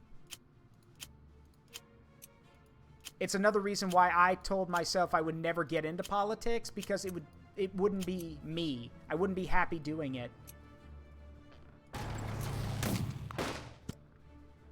Like, I want everyone in chat to think about this for a second. This is a serious question. Think about this for a second. If you put yourself in a position of power where you had to compromise your morals, like, you know, be a politician, be some kind of leader or something like that, do you really think you'd be the same person you are today? Maybe at first you would be, but over time, I don't know. Like, the whole, and I'm not talking about the whole, you know, oh, power corrupts and absolute power corrupts absolutely. No, I don't mean that. I mean that sometimes to get into powerful positions or get into positions where you can have a lot of power, you have to compromise on a lot of stuff. And a lot of times it's how you yourself act or what you believe. So ask yourself this. If you were in a position of power, like maybe it's related to a job you have now, or maybe it's related to a job you used to have, or maybe it's something completely different. Maybe it's just something in your life.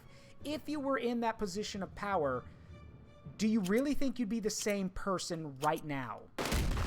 I know for a fact I wouldn't be, because I am, it's like I've said before, I've told people, and for some reason everyone says otherwise, but I am not a leader.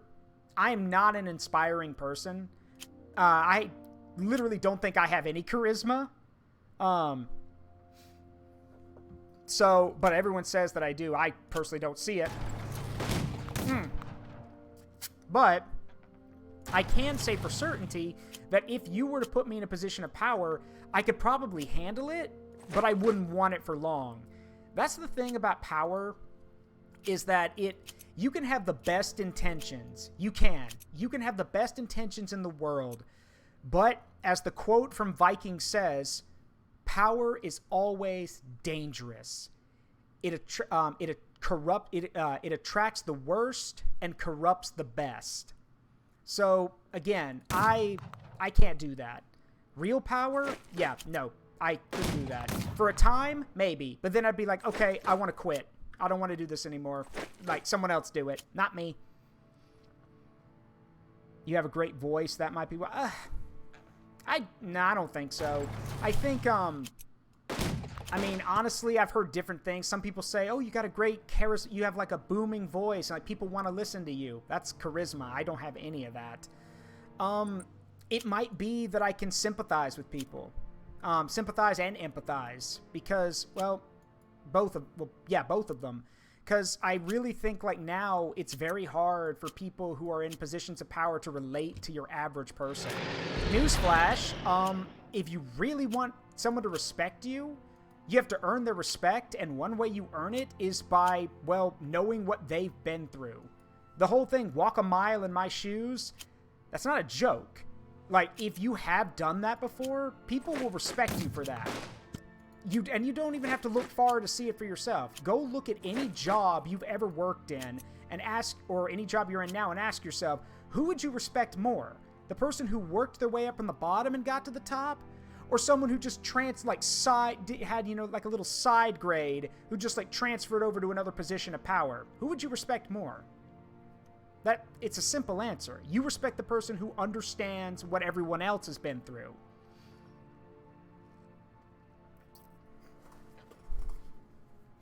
Yeah, at the end of the day, I personally will always respect the person who started from the bottom or started at the level with the lowest people and worked their way to the top, because they got to the top realizing, okay, I understand what everyone else has been through.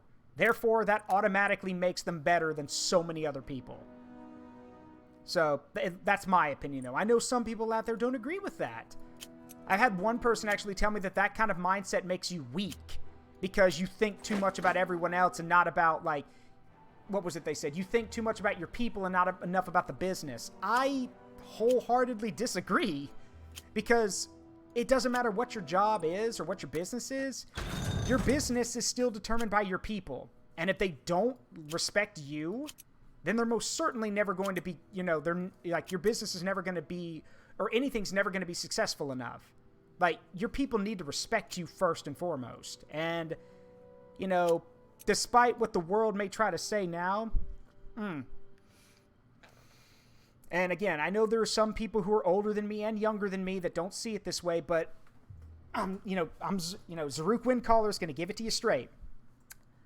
It does not matter what the situation is. Respect is always earned.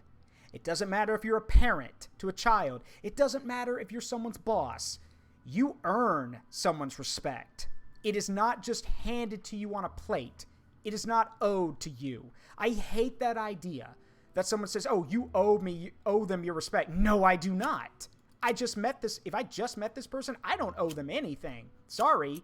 Earn my respect. And besides, doesn't it feel kind of cheap if I just give you my respect out the door? Doesn't it feel better to have earned my respect, earned my approval, to show that, yeah, I trust you, I respect you, you can do this. It seems like it's worth a lot more in my eyes, but,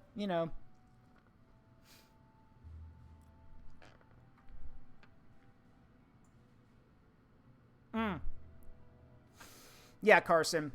And yes, that's another thing. There's so much BS at the top that sometimes going for the top is not a good idea. Like, even the people who work their way up from the bottom and get to the top are so surprised by how batshit it is up there that they decide, yeah, screw this, I want to go back down. Yeah, it is better to earn one's respect. Like Machiavelli says, what is better, to be feared or to be respected?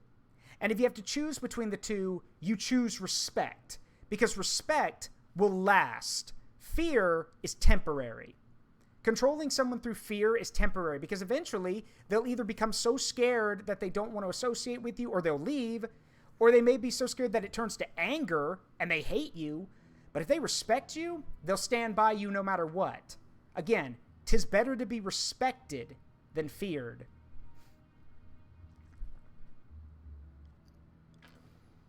Yeah, Zay, that's a good boss right there. Again, bosses already, like a lot of bosses in everything, doesn't matter what it is, job, positions, doesn't matter. Bosses have a lot to contend with, but they should know, this is not rocket science, they should know and understand that their workers, there's certain things that their workers may not be able to do. I mean, when I've been in positions of leadership, I was in a few of them at one point, I was always of the view hey, as long as it gets done, I don't care how long it takes, if we're crunched, we'll get help. But otherwise, just get it done. That's all that matters to me. And I know a lot of people, a lot of bosses don't see it that way. It's get it done fast and get it done this particular way. Yeah, and you wonder why so many people don't like you.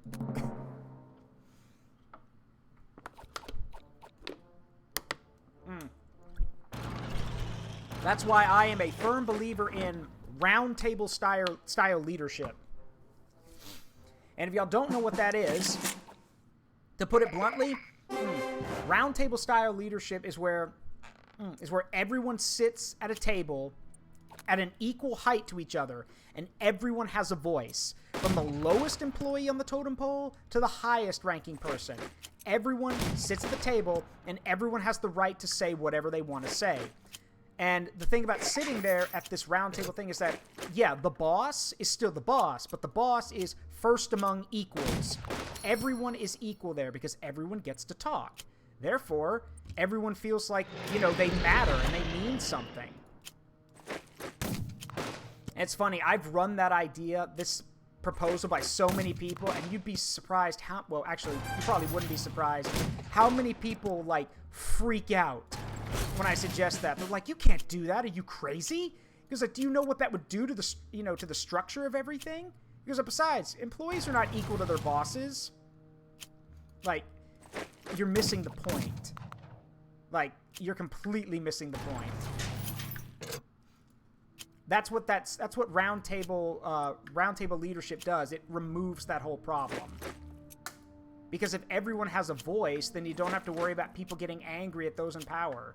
And it also means that if people in power screw up, everyone can hold them accountable. Like, it works.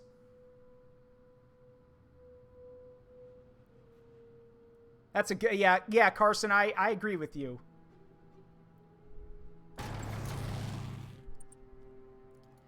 Something my old football coach once said, everyone's got an excuse and everyone's got an asshole, and both stink.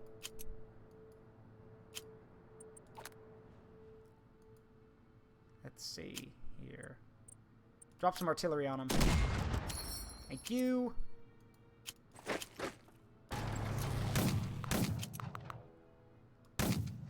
Man, these guys, wow, they're going to fight it out, aren't they? All right. Got it. We've taken the Bocage. Excellent.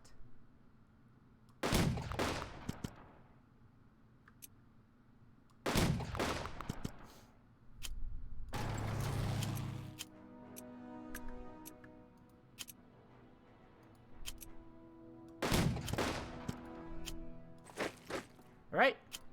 Progress. Wonderful, sweet, sweet progress.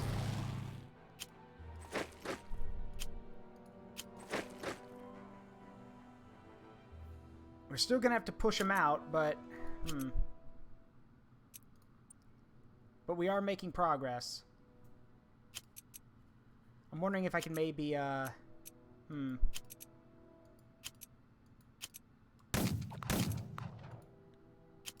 wondering if I can maybe pinch them off. Worry about that. Questions for later. 4th Armored Division, hitting the scene. Let's go. So, this is the 4th Armored Division, probably the most famous American armored division of World War II. And now that they're here, we're going to get some work done.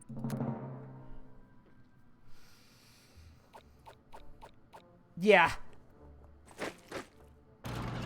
Yeah, that's right, Carson. And yeah, Fountain, that's true too. I hate hearing that.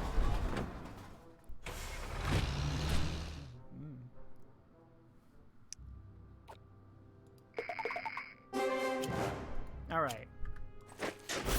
So we're going to send the infantry to do the breakout because, well, hold on. Ah, I see. Good thing I checked. Get out of my way. Thank you. Okay. We have now officially broken out. So we have now completed that bonus objective. Good. So now we swing. We use our right hook and we swing right.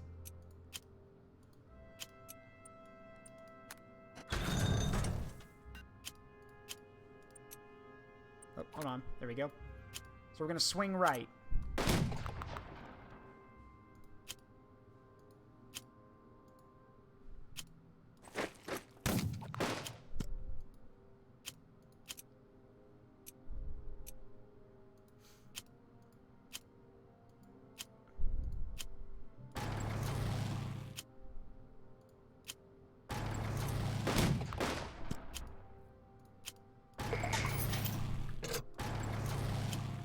Yep, so now the tanks go to the right, and we literally start fighting these guys from 2 directions.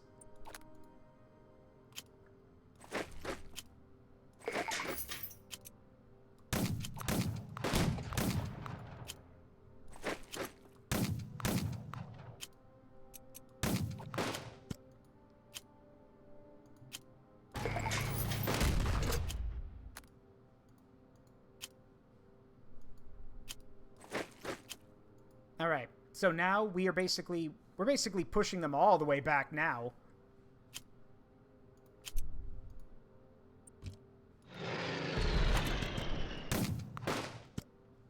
All right, see if we can't grab the city. Yoink! Got it. All right. Okay, we have secured Caen, which is good. Ahead of schedule, actually. Nice. But we still have to hold it. So that's the big issue here, is we have to hold the city. Because they're definitely going to try to take it from us. Or take it back, I guess. Take it back! Hey, thank you, Derp Skull, for the hydrate. I appreciate it.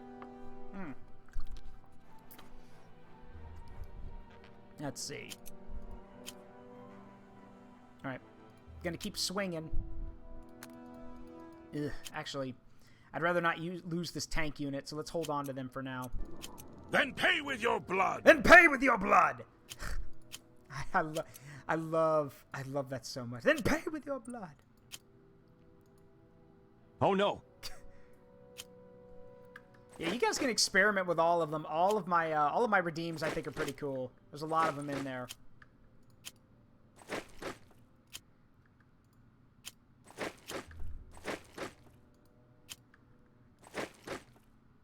I still love the Blood for the Blood God one the best, because I actually had to go through a bit of effort to get that one, so it's always nice to use it. Or to hear it.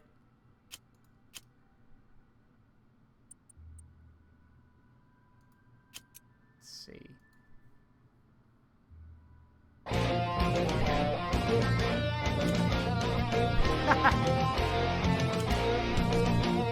To save our Mother Earth from any alien attack, from vicious giant insects who have once again come back, we'll unleash all our forces, we won't cut them any slack. The EDF deploys. Let's see. Think. I didn't mean to do that.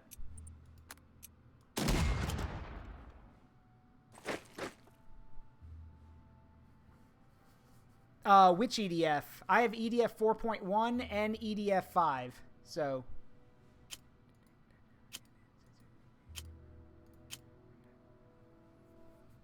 Yeah, that thing, the EDF deploys. The battle hymn of the EDF is from EDF 4.1.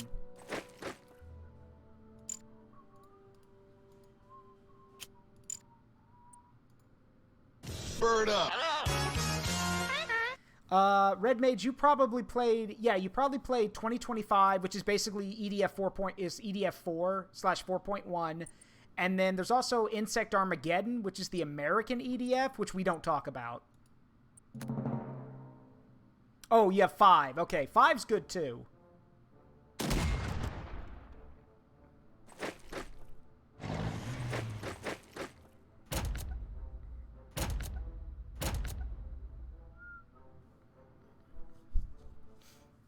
Alright, we're done.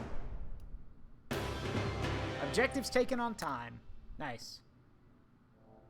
Alright, next mission in the campaign, the Normandy Breakout. August 1st, 1944. Large-scale attacks during July by the British Second Army near Caen drew in the best divisions of the German army in Normandy. This left a worn-down and thin defense to face the massive American attacks of Operation Cobra. Now, as the German front line faces imminent collapse, Schaeff activates U.S. Third Army. This force...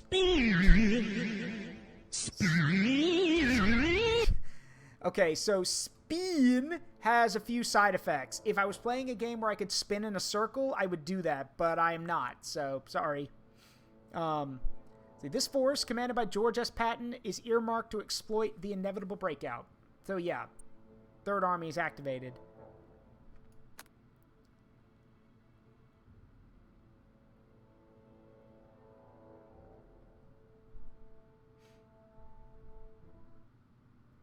Alright, Schaeff dispatch.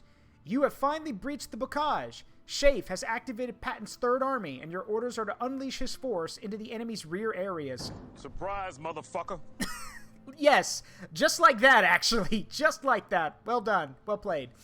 Our supply situation is still precarious, so you are free to divert forces to capture French Atlantic ports, but do not lose sight of your primary objectives. Yeah, basically, yes. Unleash his force into the enemy's rear areas. Surprise, motherfucker. Yeah, just like that. Well done. Well played.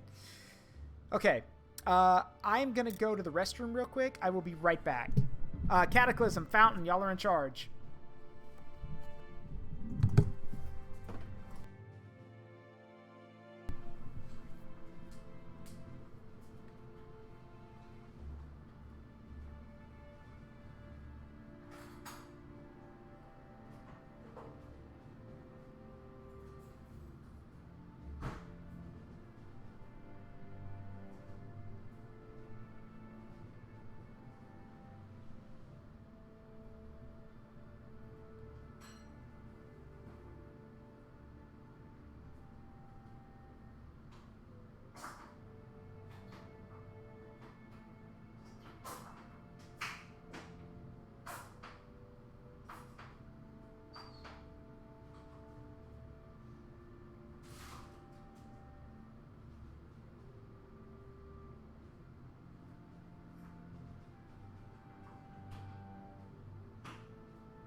Alright, I'm back.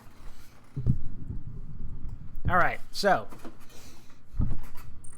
Let's see.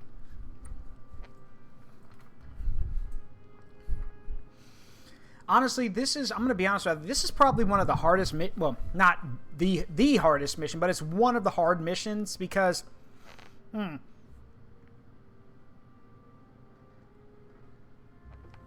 have so much to do.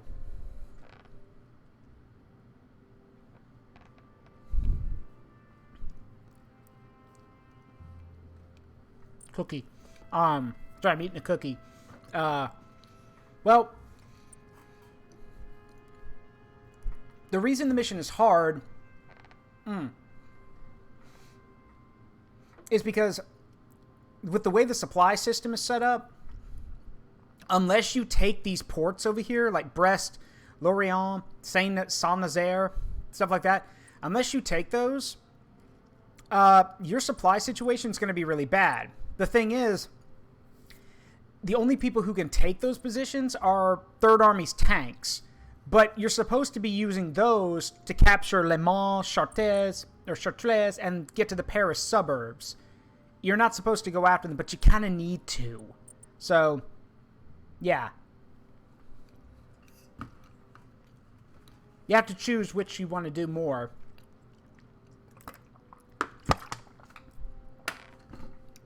So, and as Sun Tzu says, you know, don't divide up your forces unless you absolutely have to.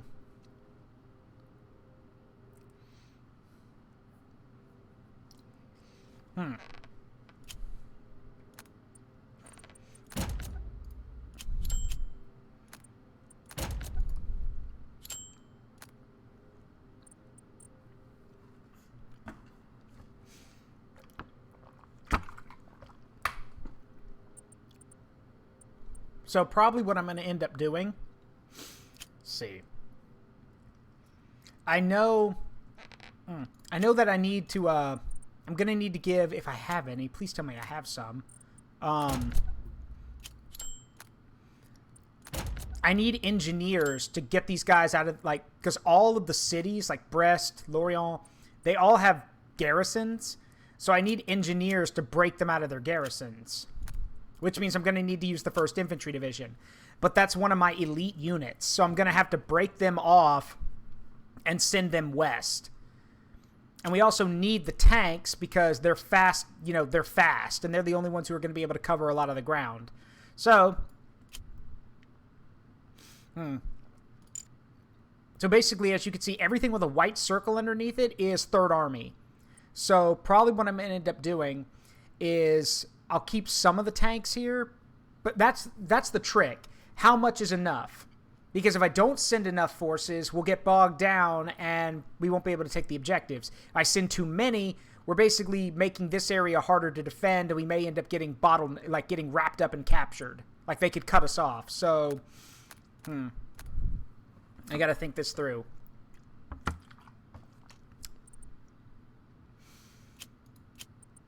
Thankfully,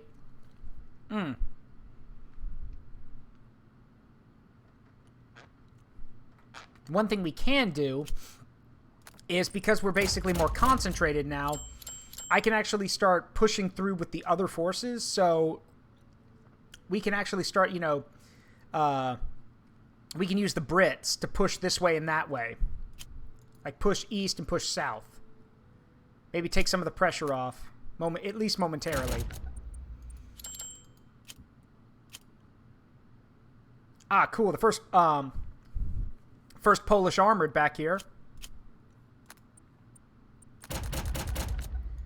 One thing you'll notice is that if the unit, one cool thing about this game is that if the unit has done something famous, or the unit is really like well known and famous, or has done something cool, they'll usually be veterans, or they'll be elite. So like the first Polish armored, yeah, they're an elite unit because the first Polish armored are awesome.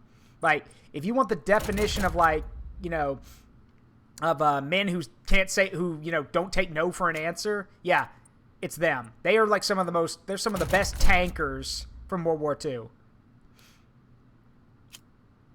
And it's literally made up of guys, you know, it's literally made up of Polish soldiers who escaped to Britain and then got trained in British tanks. All right, let's see. Supply is also a problem here because the British and Canadian forces have this supply line here, so they'll be okay. But Third Army has to go this way with no supply line. We'll have to use fuel dumps on the way. So, yeah. Figure it out, Zaruk. All right. Let's get started. Let's get this party started.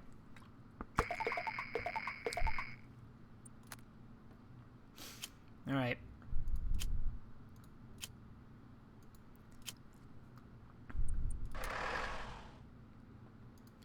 I need to break away, so...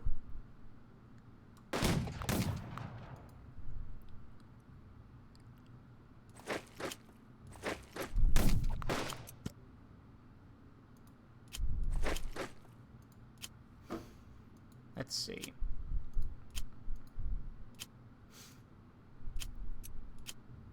All right.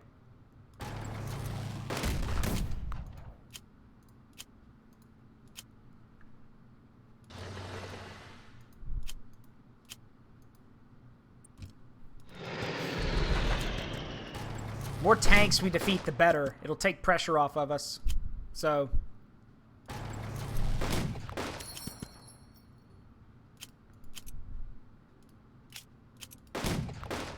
Alright. So now these guys need to pull back because they are really beat up.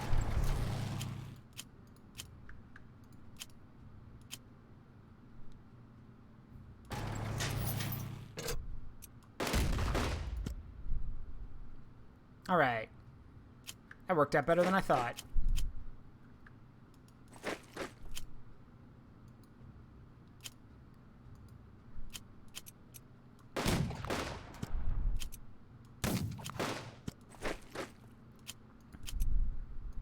Alright, now we've got, now we basically wrapped up this flank, so now we can actually focus on going going west. So, nice.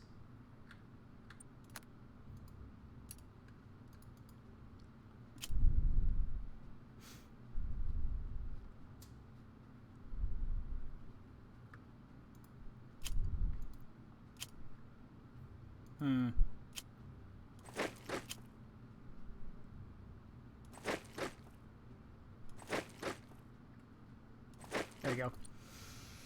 Alright, so now that we've done the American part of it, let's focus on the British side of things.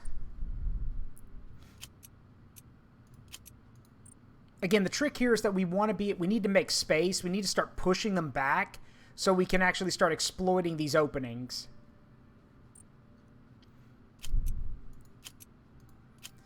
Again, easier said than done because these guys are dug in and waiting for a fight. So, what you're supposed to do is, like I said, you're supposed to take Third Army and swing them around from the rear and cut these guys off. But I want to get some extra supply, so I'm going to send some of them that way. Meanwhile, let's see. Technically, I shouldn't do this, but why not?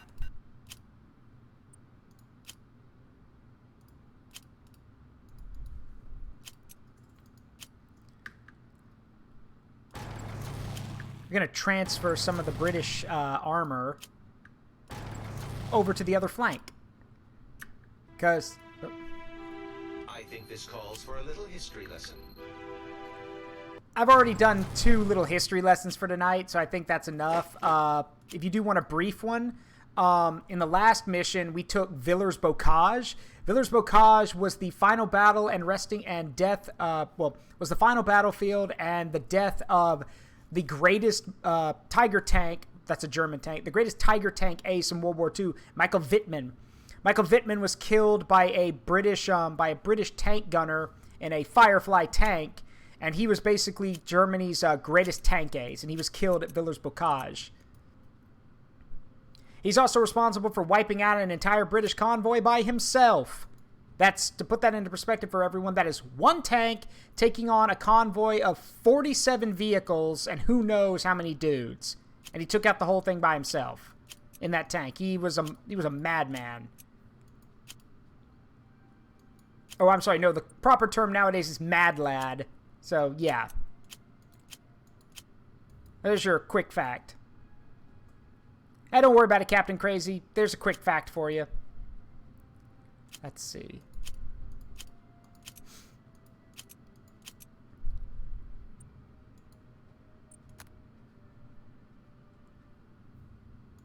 All right. I think we're good.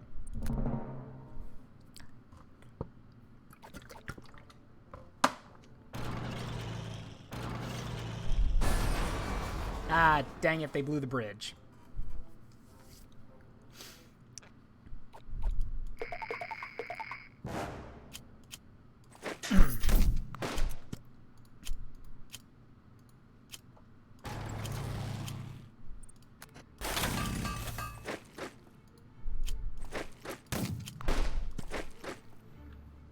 So by blowing the bridge, what they've basically done is just make us waste a turn. Because now we have to get the bridge rebuilt. That's okay, though. We can do that. Now for my cunning plan. I pulled British armor away from the center part of the battlefield because I'm going to use them as my secret weapon.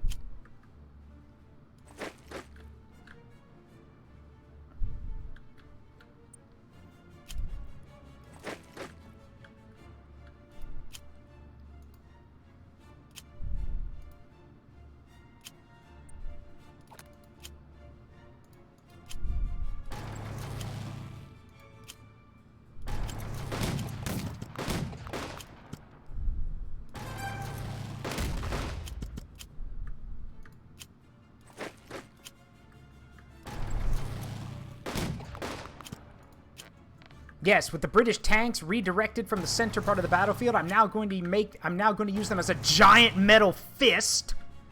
I'm sorry, metal fist. And I'm going to punch my way east, basically sweeping up any armored units I come across. Imperial Feast!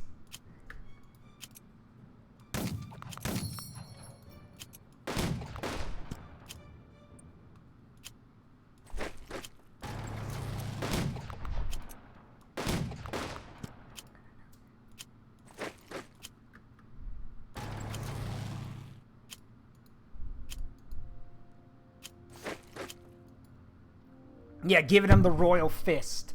Yep. I'm doing good, Crazy. How about you? And I hope the chat's doing well, too.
All right. Doing pretty good. More progress. And now with my giant metal fist, I'm going to just, once my next turn comes, I can sweep in and start doing some real damage.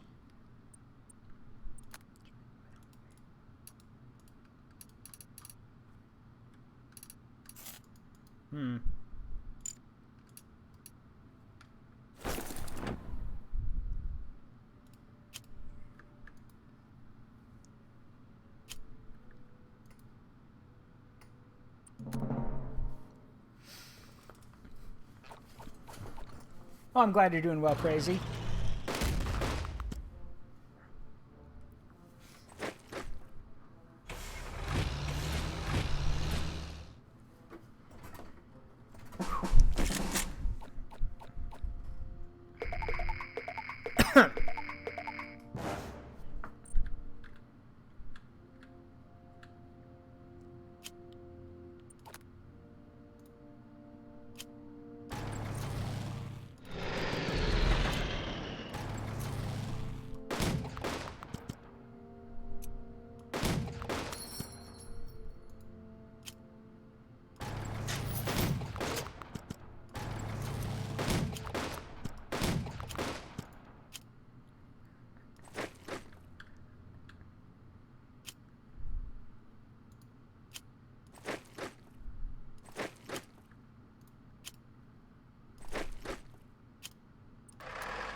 All right. Now that's an opening. Look at that. We're about to bottle up all... We're about to capture all of those dudes.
All right. So the plan is working. It's actually going a lot better than I thought it would, actually. Interesting.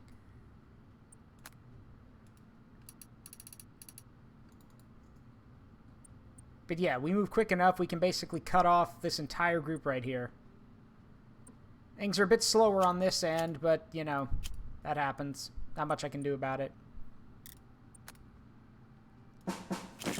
We also have the 2nd Free French Armored Unit here, who've just arrived. They're going to have to go the long way. Yeah, I know I have trucks available. I'm aware.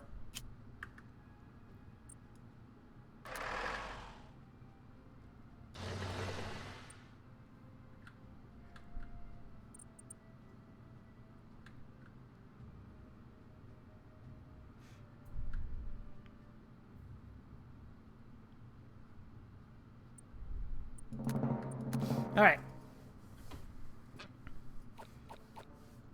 That depends on who you ask, Crazy. It really does. Depends on who you ask. Because every tank was better, it was good at something.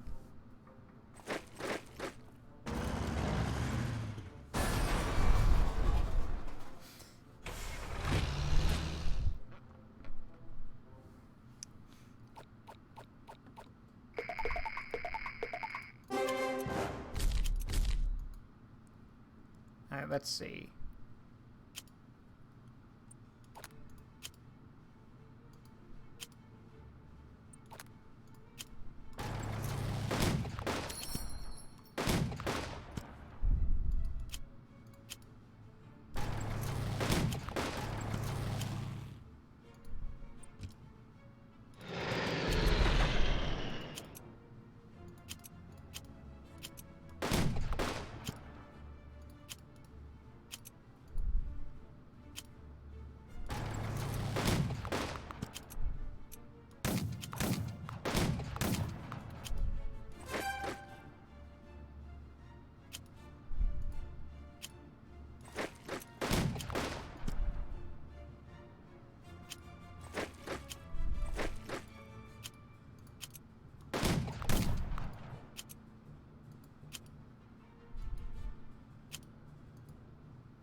Yeah, versatile would be the Sherman, but we could be all here all day. We could be here all night arguing that. Let's see.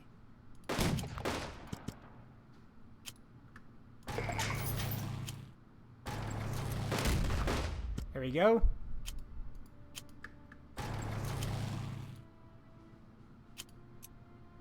Sooner I take Le Mans, the better.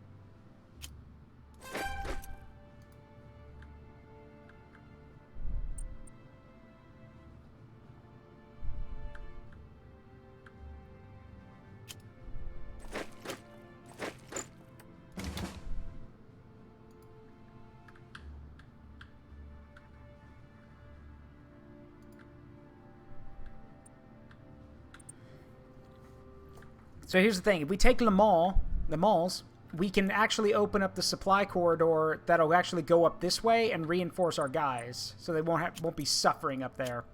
But we have to capture the city first, and that's the tough part.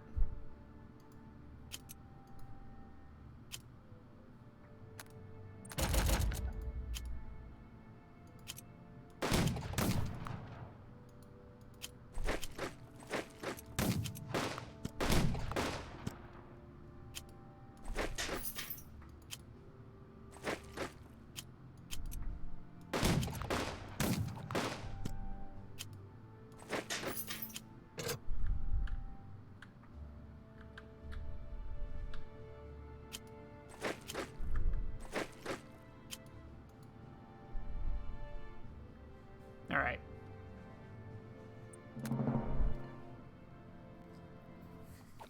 Let's see.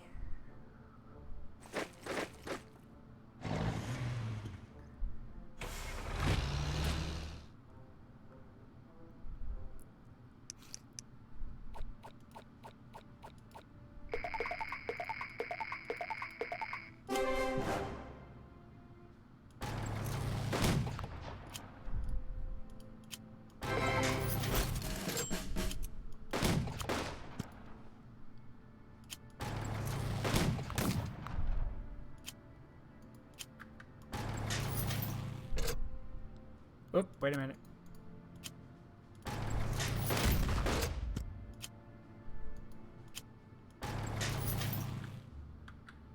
Bingo! Open supply line.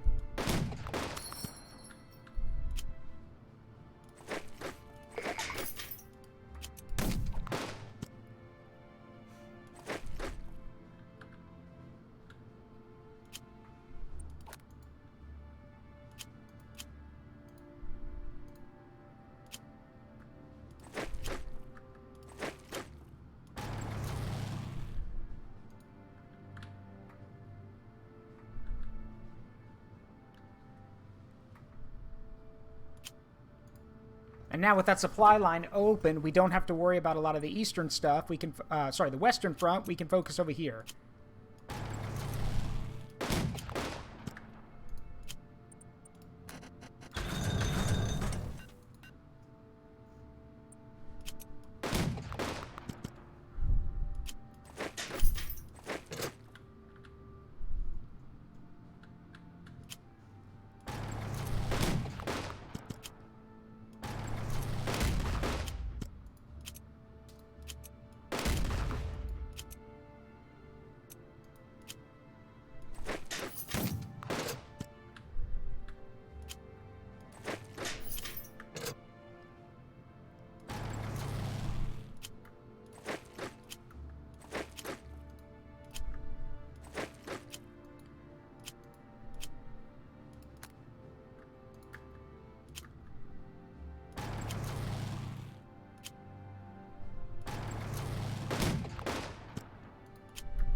Keep it moving. Got him on the back foot. Don't let him breathe. Kick him while they're down. Like I said earlier, never let your opponent, in any kind of strategy game, never let your opponent breathe if you've got them on the run. Kick them while they're down. Because if you give them any time to breathe, then your job gets a lot harder.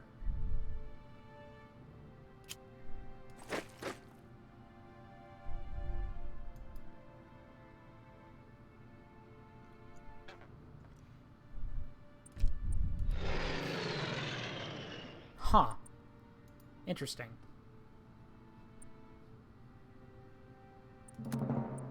Yeah, I know I've got some bombing runs, but I mean, I've got nothing to hit. Well. You guys drew the short straw.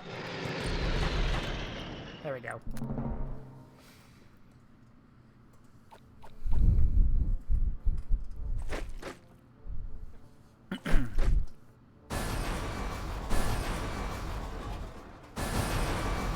And there go some of the bridges. Great.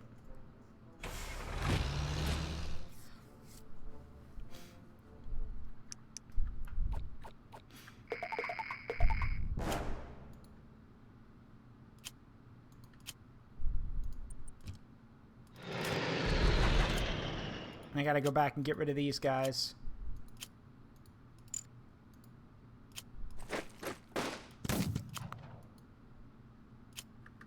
If I can.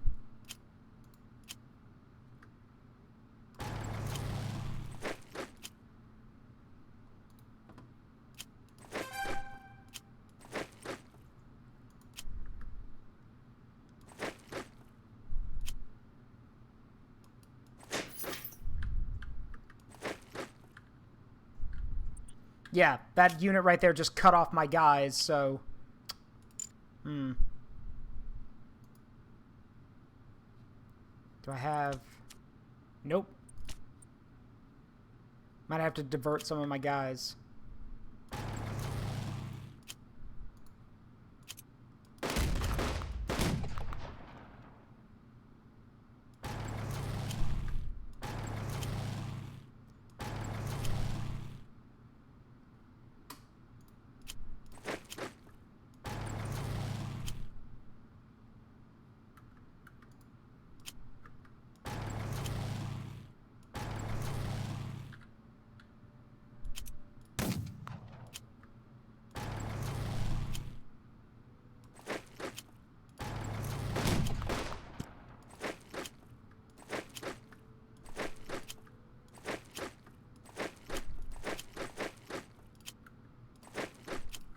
Go.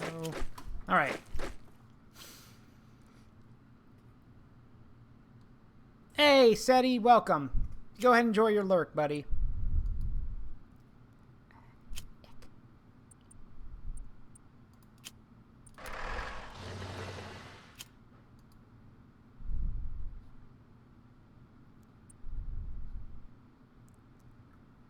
All right.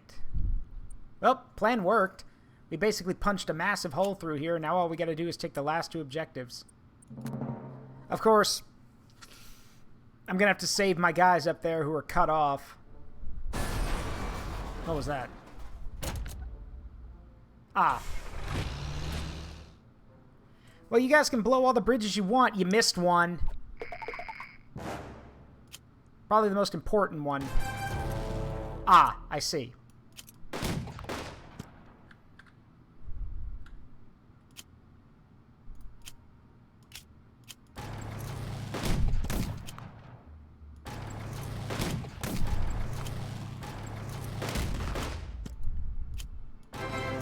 Got it.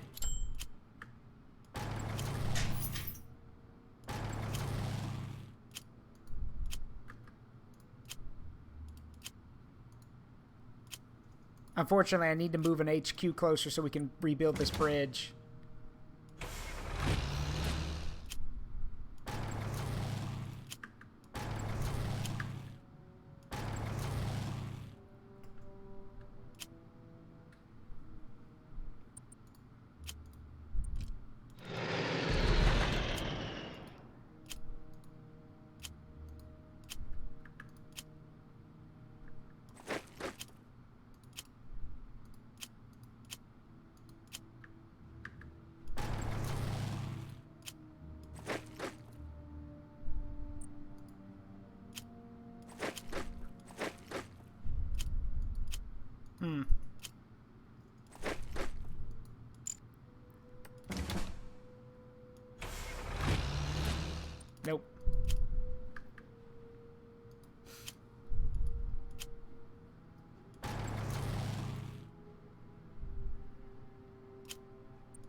we'll rebuild these bridges, and then we just gotta take the Paris suburbs. I may not have taken the fuel points, but I guess we didn't need them.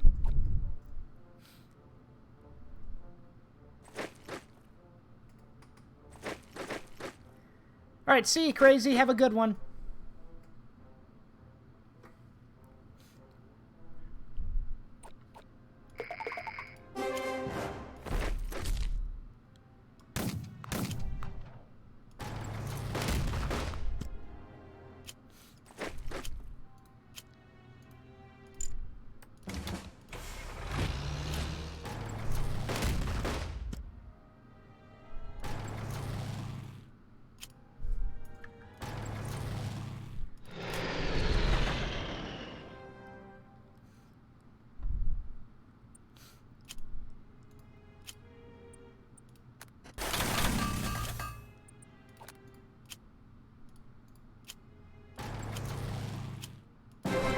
Got it. They're way ahead of schedule. It took Paris, like the Paris suburbs, a lot faster.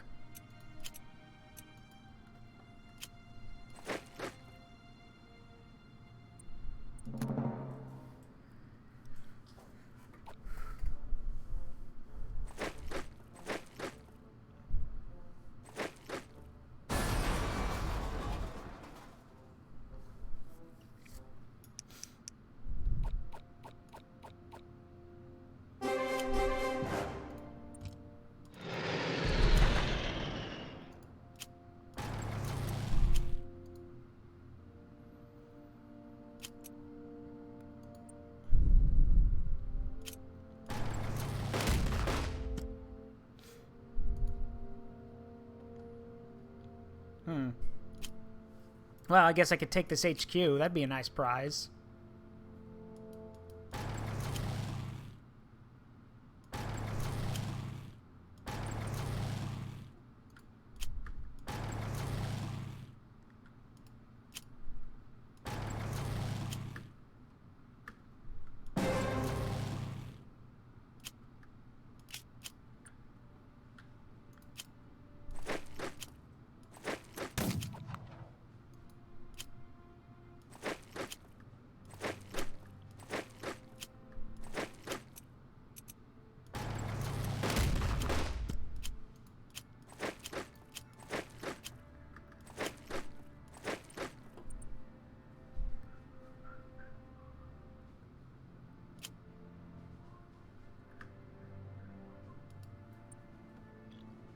Yep, so we have basically taken Paris early, and all the remaining forces over here are basically going to get captured. So, job well done.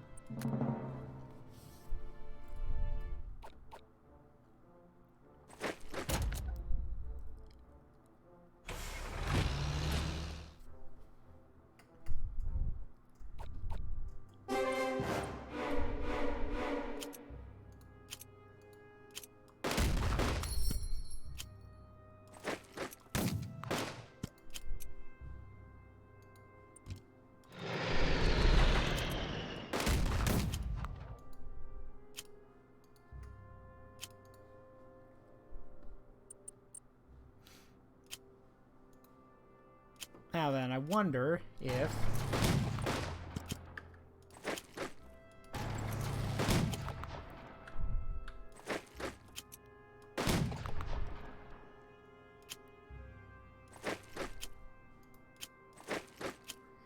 Because the ultimate skill move here would be to capture, in 2 turns, capture Lisieux, or however you say that.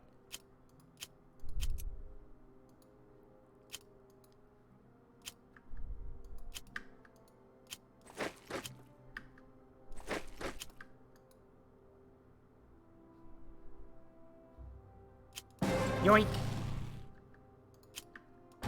Got it. Capture their HQ.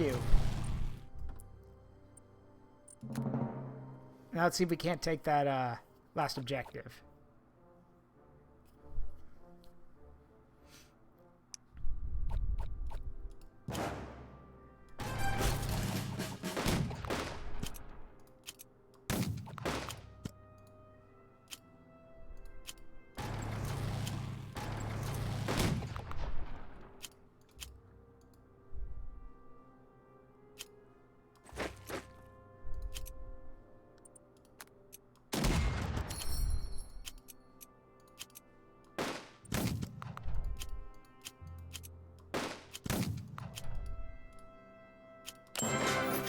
we go. Taken. And this entire force right here is now bottled up and is going to get captured. A job well done, if I do say so myself.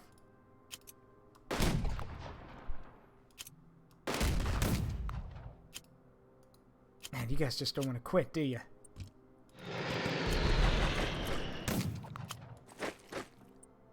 And we took one of the ports, so better than nothing.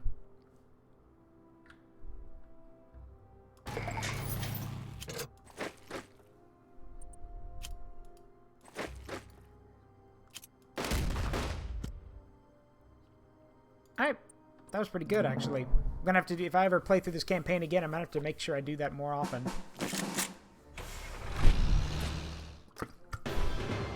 Yep, objectives taken on time. Ahead of schedule, actually. No, they'll break because we have them surrounded. So now, next conference. Man, you're giving me shit, huh? Well, that'll be useful. As will that. Let's see, do I have anything else? Let's see.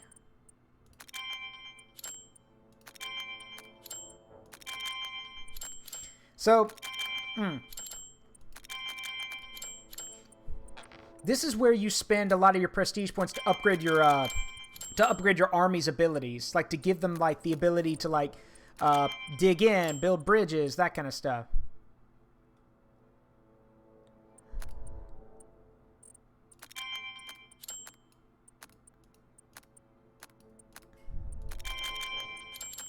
There we go. So,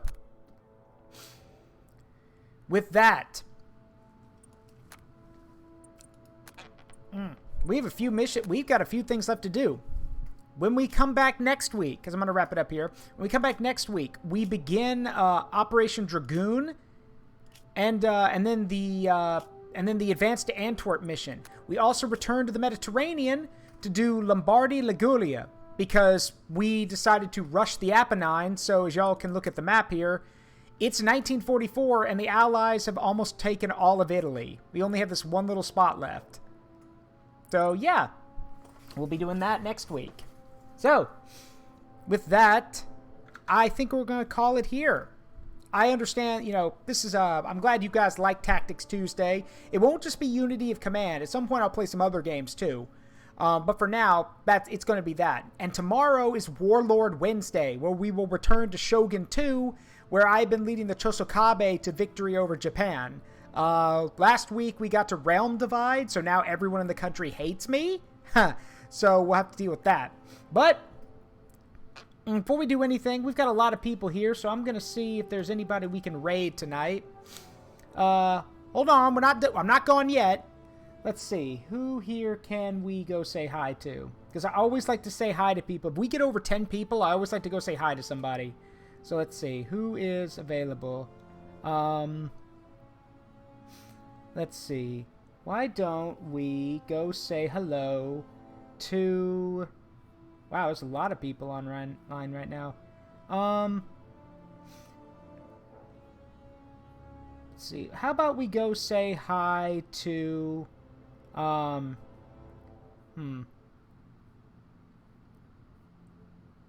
Yeah, you know what? Let's go say hi to, let's see, who's on here? Who's playing? Let's go say hi to Gunslinger Gantz, somebody I follow. They are playing, yeah, but looks like they're playing Donkey Kong Country. So we'll go say hi to them. Let's see. Let me just set this thing up.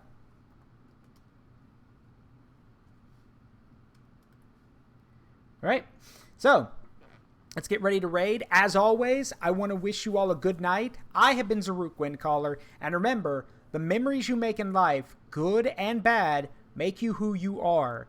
Don't trade them for anything. And I'll see you all tomorrow for Warlord Wednesday. All right, let's go raiding. I love you all, and I'll see you all tomorrow. Have a good night. Bye-bye.